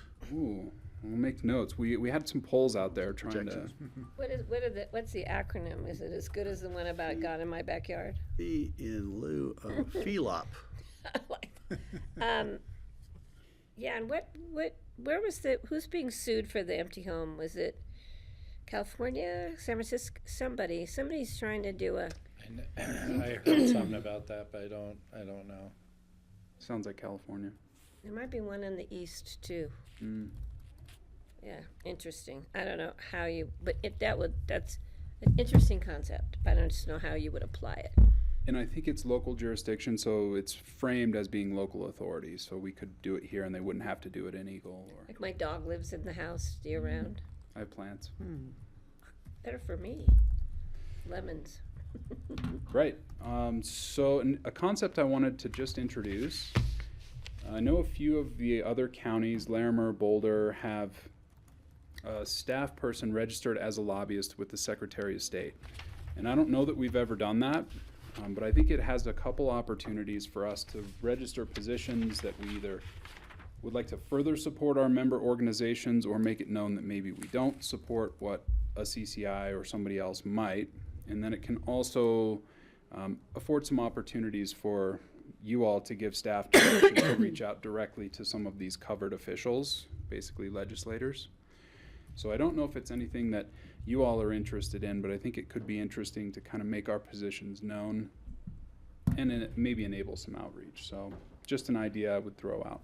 So what you're suggesting is that we actually engage a lobbyist, or maybe you become our lobbyist, or That's usually the way it is it's a person on staff like me, and they just register with the Secretary of State, and then if you all take positions on bills, I update that website so that when a legislator clicks on the Secretary of State website, they can see a list of who supports, who opposes, who monitors, whatever the case may be. I think we should probably look into it. Is it, I mean, when I saw the 40, I thought I meant $40,000 annually. Actually, $40. Just $40. I think let's do it. Might as well try it 1 year and see. I think it's better to be safe than sorry. But Greg, one of the things I was hoping we could figure out today is how we're going to do this. How are we going to do what? How we're going to have Levi report to us and follow different groups, because it's a lot in front of us today. No, he looks really tired. Oh, come on. Dang. No, I think we need to have some kind of plan. So yeah, that's my final slide is staff involvement in member organizations and frequency of updates and involvement Good slide. With you all. So I think last session I was in front of you maybe every 2 or 3 weeks, just with kind of some updates on things that you'd shown interest in and things that staff had brought up that might preempt or that might be unfunded or things like that. So I guess I don't have any recommendations as to what you would prefer. Yeah, one of the things I think we might anticipate when we had a changeover in administration back after the 2016 election, there was a lot of legislative and advocacy activity, particularly requested of the board. And so a couple of things that we did at that point is we did have regular check-ins. I think Kara might have been doing this at that point. You know, and we may want to do that with Levi every couple of weeks. One of the things I was hoping to do during the retreat that we did at that time that seemed to work well is also had the board establish a broader policy platform around both federal and state issues that you kind of authorize staff or the chair to respond to if it was in those boundaries. And so I'd suggest probably doing both things. I think we're going to have a pretty similar environment where it's going to be a lot of activity coming our way, you know, probably late January on. And so that's something we can talk about. But for these updates, I would suggest, you know, we've done them anywhere from every 2 weeks to once a month. I would suggest starting off at the every 2 weeks with a greater frequency and just seeing how the cadence goes. If we need less, we can do less. Later. Yeah. That sounds good. That sounds good. I just remembered, Levi, that Mark Rusin from Boulder County would put together, Boulder County just has a whole book that's like their policy, all their policy having relating to state legislation that they have sort of predetermined, and they probably modify it every year as they go along, but it seemed like a really useful tool that, and maybe we could borrow that, just plagiarize the Boulder County one or something. No, to I have would it, want to read it first to see what the policies are before I. just as a tool that would be useful for you and for the board to have, thought through some of the things ahead of time almost, and makes it, I think, easier to then track what legislation would be the really important ones. For sure. And I think the city of Aspen actually does something similar as well. It's like a 35-page document that outlines those things. And I think I would humbly probably look to you all to decide what those policy I'd like to see initiatives that. would be. But Greg, I also. Yep. I just would like us to plan ahead and just whoever's working on agendas next year, just book it like we do with exec session. We reserve that morning on Tuesdays. Just make sure we don't forget and then have to move things around. So every 2 weeks. And Levi will let us know if there's something that's urgent, we can come in, and if things slow down, we might not need to do it every 2 weeks. We can just play it by ear. 'Cause Carrie used to come in frequently at the beginning and then kind of slack off. We can always go in open discussion if there's something that pops up in between those sessions Right. too. Kelly. Yeah. I will say I can foreshadow that I think the CCAT all-member meetings are going to be tricky because they have scheduled them for Wednesdays, and we will either be finishing up here, or I will be in APSHA, or Francie will be in APSHA. So I may request your help with attending those and monitoring those meetings. I don't know if Jeffrey's had the opportunity to think about if he wants to engage on legislation in any way, so that we can sort of sort out how the CCI committees. Yeah. Yeah, we have committee discussion gets next week. Split up. The first week Yeah, of January. so usually, I think we have a work session where we're talking about like chair, vice chair, committee assignments. I thought the new guy just did whatever y'all told him. He does, but we didn't want to say that in front of him. Looking at that, the tricky part is like to figure out where Jeffrey fits in and what things would be appropriate for Well, him there to may be do. some, sorry, Jeffrey. He doesn't just have to inherit what I was doing Right. necessarily, but And I think with the chair and vice chair discussion, there's also going to be some discussion about how responsibilities get moved around. And I When think is that? It's in January or December? It's December. I think yeah. she's Yeah, got it next I don't know, have Tuesday. future agendas right here, Francie. the final decisions are in January, I think, on it. Yeah, but I think we have a discussion coming Yeah. up sooner. Sir. I was going to go back to Levi. So sorry, and this is not to my own horn. I did serve for a couple of years in the American Planning Association Legislative Committee, and the APA, which I'm assuming we have members mostly probably in community development, but I don't think we have anyone on the APA Legislative Committee. The reason I bring it up is they were wonderful as a committee in forming their own views and they have their own they have their own registered lobbyist who's on the floor, who's representing APA and other organizations. So they have sort of a partial interest in a lobbyist. But they also are active in representing the planning community. Obviously, housing bills, et cetera, were the focus. But I feel the value out of the APA was really drafting, this is where the APA is on a bill, and then that lobbyist is representing that, throughout the community. So, it's moving this board forward in a different direction. It's different than just being the receiver, if you will, from each of these organizations. And I felt like the APA was much more focused in grassroots than this seems very, some of these organizations seem a little too high level and non-committal. So the legislatures would generally value the feedback of the APA as representing the planning committee. So I think that's important in terms of just as you register yourself as a lobbyist, what are the caveats, what are the bewares in terms of the county taking a position and then that showing up on the floor. Sure. And we're having the discussion on committee appointments next Tuesday. It's on our agenda. All right, and back to that. We also need to have our discretionary fund use put on that agenda for next Tuesday, because we usually do that before the first of the year. Yes. And it's not anywhere between now and the first of the year. What else you got, Levi? I have nothing. Okay, let's keep thank it you. moving. Thank you. Thanks, Levi. It's always dense. And I I'm did sorry for find that. that lobbyist Information thing. dense. It Well, I was there. It appreciate was it. No, just- it's good stuff. What time is the Forest Service meeting, John?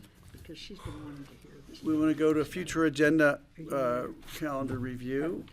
9 o'clock. I just gave John what I needed to do for next week and So Patty's discretion, so I done. don't have anything to add. Anything else on the future agendas? Yeah, I've got a few items. So we've got, we had set aside January 3rd for a site visit for the Pfister property, but we did not establish a time. We need about 90 minutes. The rep needs about 90 minutes. Glenn told us an hour. Well, what I just got back was 90 minutes now, so we can do an hour if you want, but I think you may want to do the hour and a half. We did not set, though, a specific time. We've reserved 2 cars. We're just looking to see what time we might be able to do a 90-minute block for that site Well, if it's visit. 6 degrees, I'd rather not do it in the morning. 10:30? And that's on the 3rd. It'll We be grab 7 lunch degrees. at It'll be Bob's? 7 degrees by then.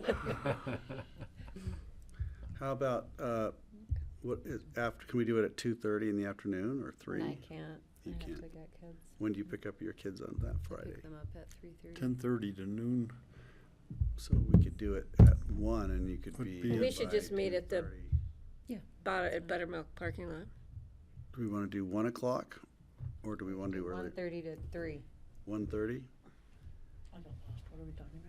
December We're talking about 3rd the site visit. to January. Back At Buttermilk. 1:30, hopefully it'll be decent. And Jeff, do you want to come on that site visit even though January you can't 3rd. vote? So our thinking on this was we wanted to have the final vote while I was still commissioner. Yeah. If it goes later, then you would have to recuse yourself because you've Can- already voted on it. If I could just make a suggestion that you may want to check in with Mariah, because typically when somebody's in a position that they have to recuse, you can't be in any part of the Conversation. process. That's that true. might I didn't get to go influence. to Okay, so- Pandora's. I don't know if that applies here, but I just want to. Here's a question then. Say we reach a stalemate, 2-2, then don't we bring No. the 5th commissioner back in? No, if it's a failed question. Well, on a quasi judicial, there are circumstances where a recused member can come back in, but I think we'd want to talk to the attorney, whether this would be one of those. Yeah. Got it. Okay. So we've got 1:30 p.m. on the January 3rd as the site visit, and we'll. Wait, what? Question mark. I heard a lot of times. So did we? What did we? 1:30. 1:30 p.m. Did, okay. Anybody does that else work have for a you? different one? 90 minutes, yeah, because then I can leave at 3. Okay. and Okay. be on my way So to Basalt. 1:30, that works for everyone. Okay. Yep. And we'll wait to hear from you for. Sorry to doubt you, Greg. I just heard a lot of times. No problem. Not a problem. Well, if it's like the site visit we did at Cato's, it was a lot longer than what we Well, had it planned. won't be that. Say much. 1:30? I don't think Is it'll be that the that crazy, but final who knows? 1:30 to Never know. 3. Okay. And then there was a event that's going to be at the Limelight. A flyer was circulated to you, I think, first by Auden and then by Sam.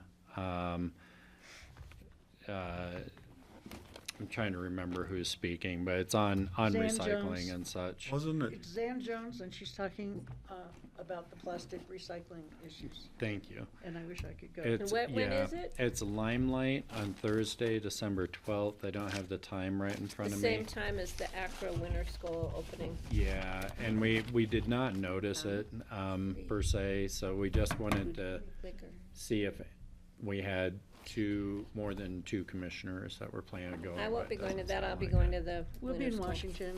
Yeah. I'd love to Thursday. go. All right, Thursday. that's all good.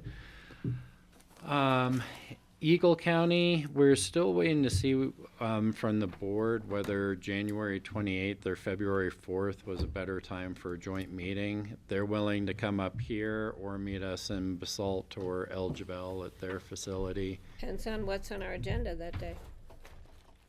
Well, I think we're pretty flexible on those days. so. Maybe, What day of the week? And what's the date?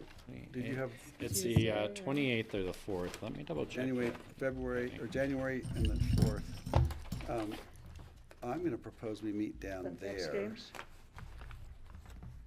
that during X Games? I don't know. Maybe after. January 28th is a Tuesday. It's the fourth Tuesday, so I have Accra. Could we meet down there midday, mid-morning? No, if it's the Where? fourth The Tuesday, Salt we have a or work Glenwood? session that day. Right, John? Mm-hmm. So we can't do our work session down there. We can do it at the salt office. It doesn't have grassroots. Yeah, we've sometimes scheduled off-site, but you don't have grassroots. That it would just the meeting would presumably would find a way to record it on Zoom, and then it would be rebroadcast, whatever that Right, was. so that's technically doable. That shouldn't be a, Yeah. I'm just wondering. Like I if- said, they're happy to come up here. I don't think we've hosted. Right, I was just them. thinking that, February 3rd is a Monday. yeah, okay, I'll let it go. Why don't we it's host February them 4th, and plan sorry. lunch?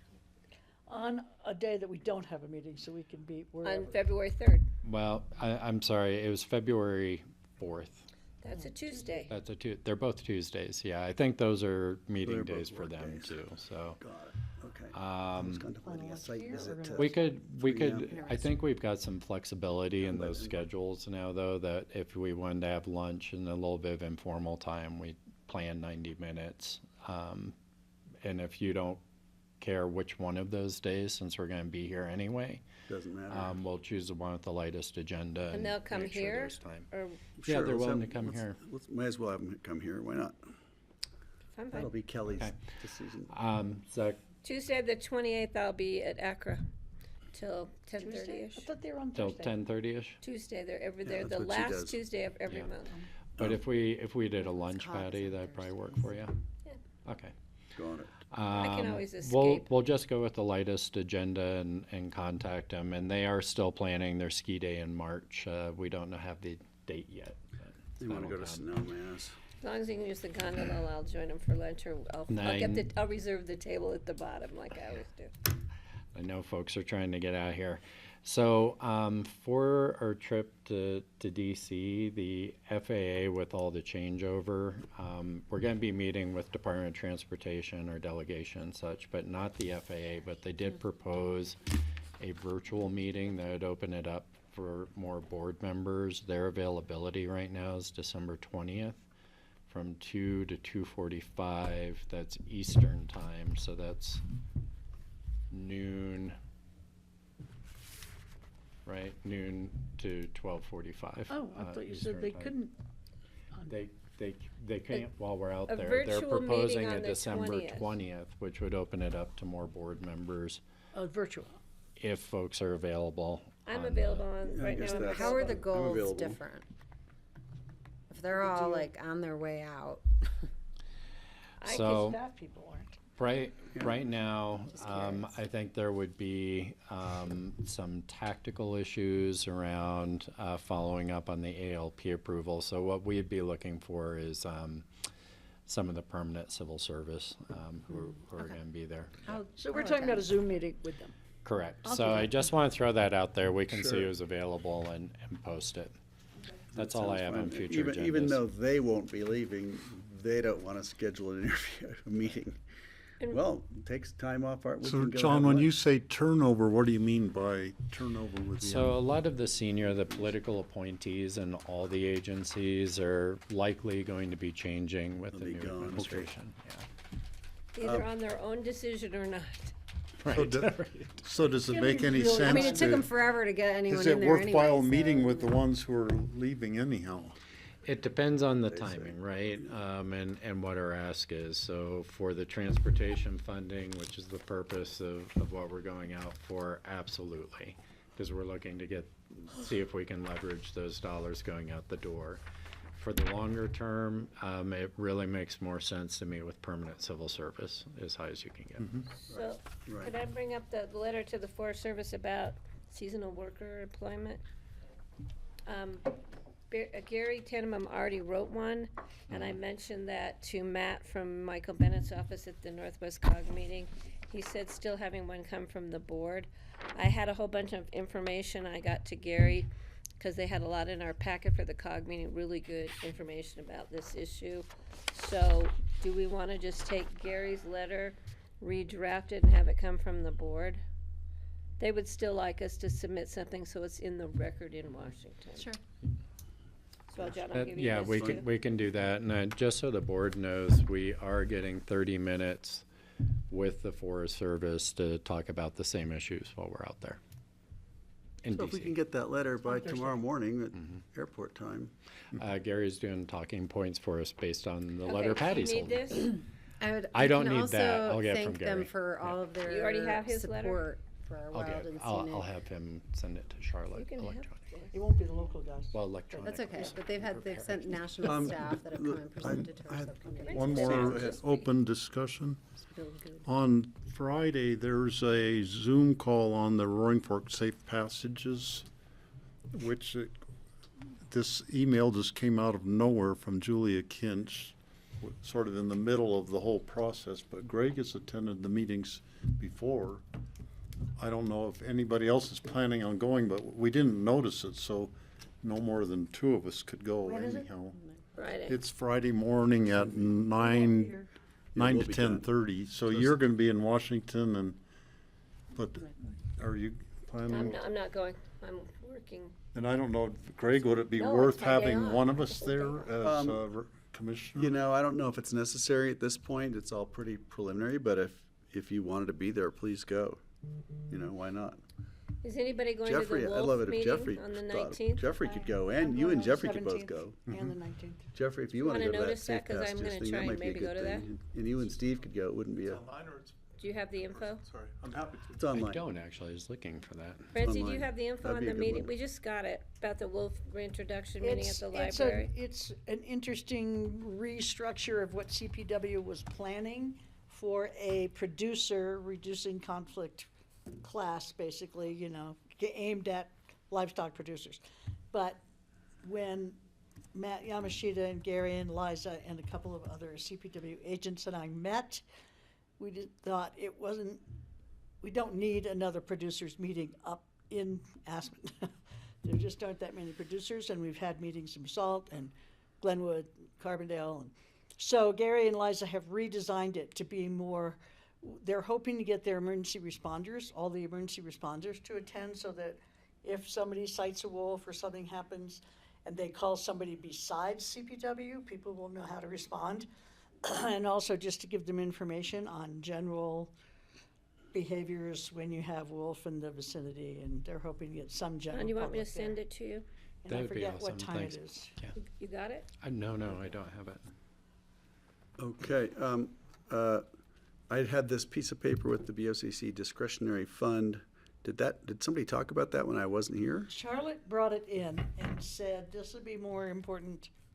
on the Later. 17th? Well, we need to have the So I can- discussion, which we're yeah. gonna try and schedule for next Tuesday. Got it. She wanted us to have it. I wanna see where the monies went last year, so we have a comparison Are we of talking this year. about the $10,000 discretionary fund thing? This So- is 200,000. Yeah, and I misspoke last time and caused confusion. So it used to be that the board had a $10,000 discretionary fund. What we did was when we increased the appropriations, we put it all into Oh, the I see. same. So it went from 10,000 to 200,000, and that's where you've been doing the capital. So what is remaining, and I was just trying to find the exact number, but it's just over that, just over $23,000 number. Yeah, it's on this. That we talked about last time. That is what's remaining in the board's discretionary fund. It has been the board can not spend that, but it has been, and it just goes back into fund balance, but it has been the board's practice, and I think, Patty, this is what you're asking for, is at the end of the year, that the board distribute what's remaining in those discretionary funds to donations. That's why I and that sort of passed out the stuff about Colorado Wild Public Lands, because I think we're gonna be needing some help to protect our public lands with the change in administration. You want to give them money. Yes, You're on their board. no, I'm gonna You lobby aren't? for others. Weren't you on their board? I thought you were. I've never been on their board. I That's thought why you were it's on their always such board a for fun some meeting. reason. That's all I got. Got it. Well, I think they're a good group. While we're on that subject, I did call Jeff Beer after our last meeting, About and he is, He's fairly optimistic, and he's putting a presentation together for early in January for us. And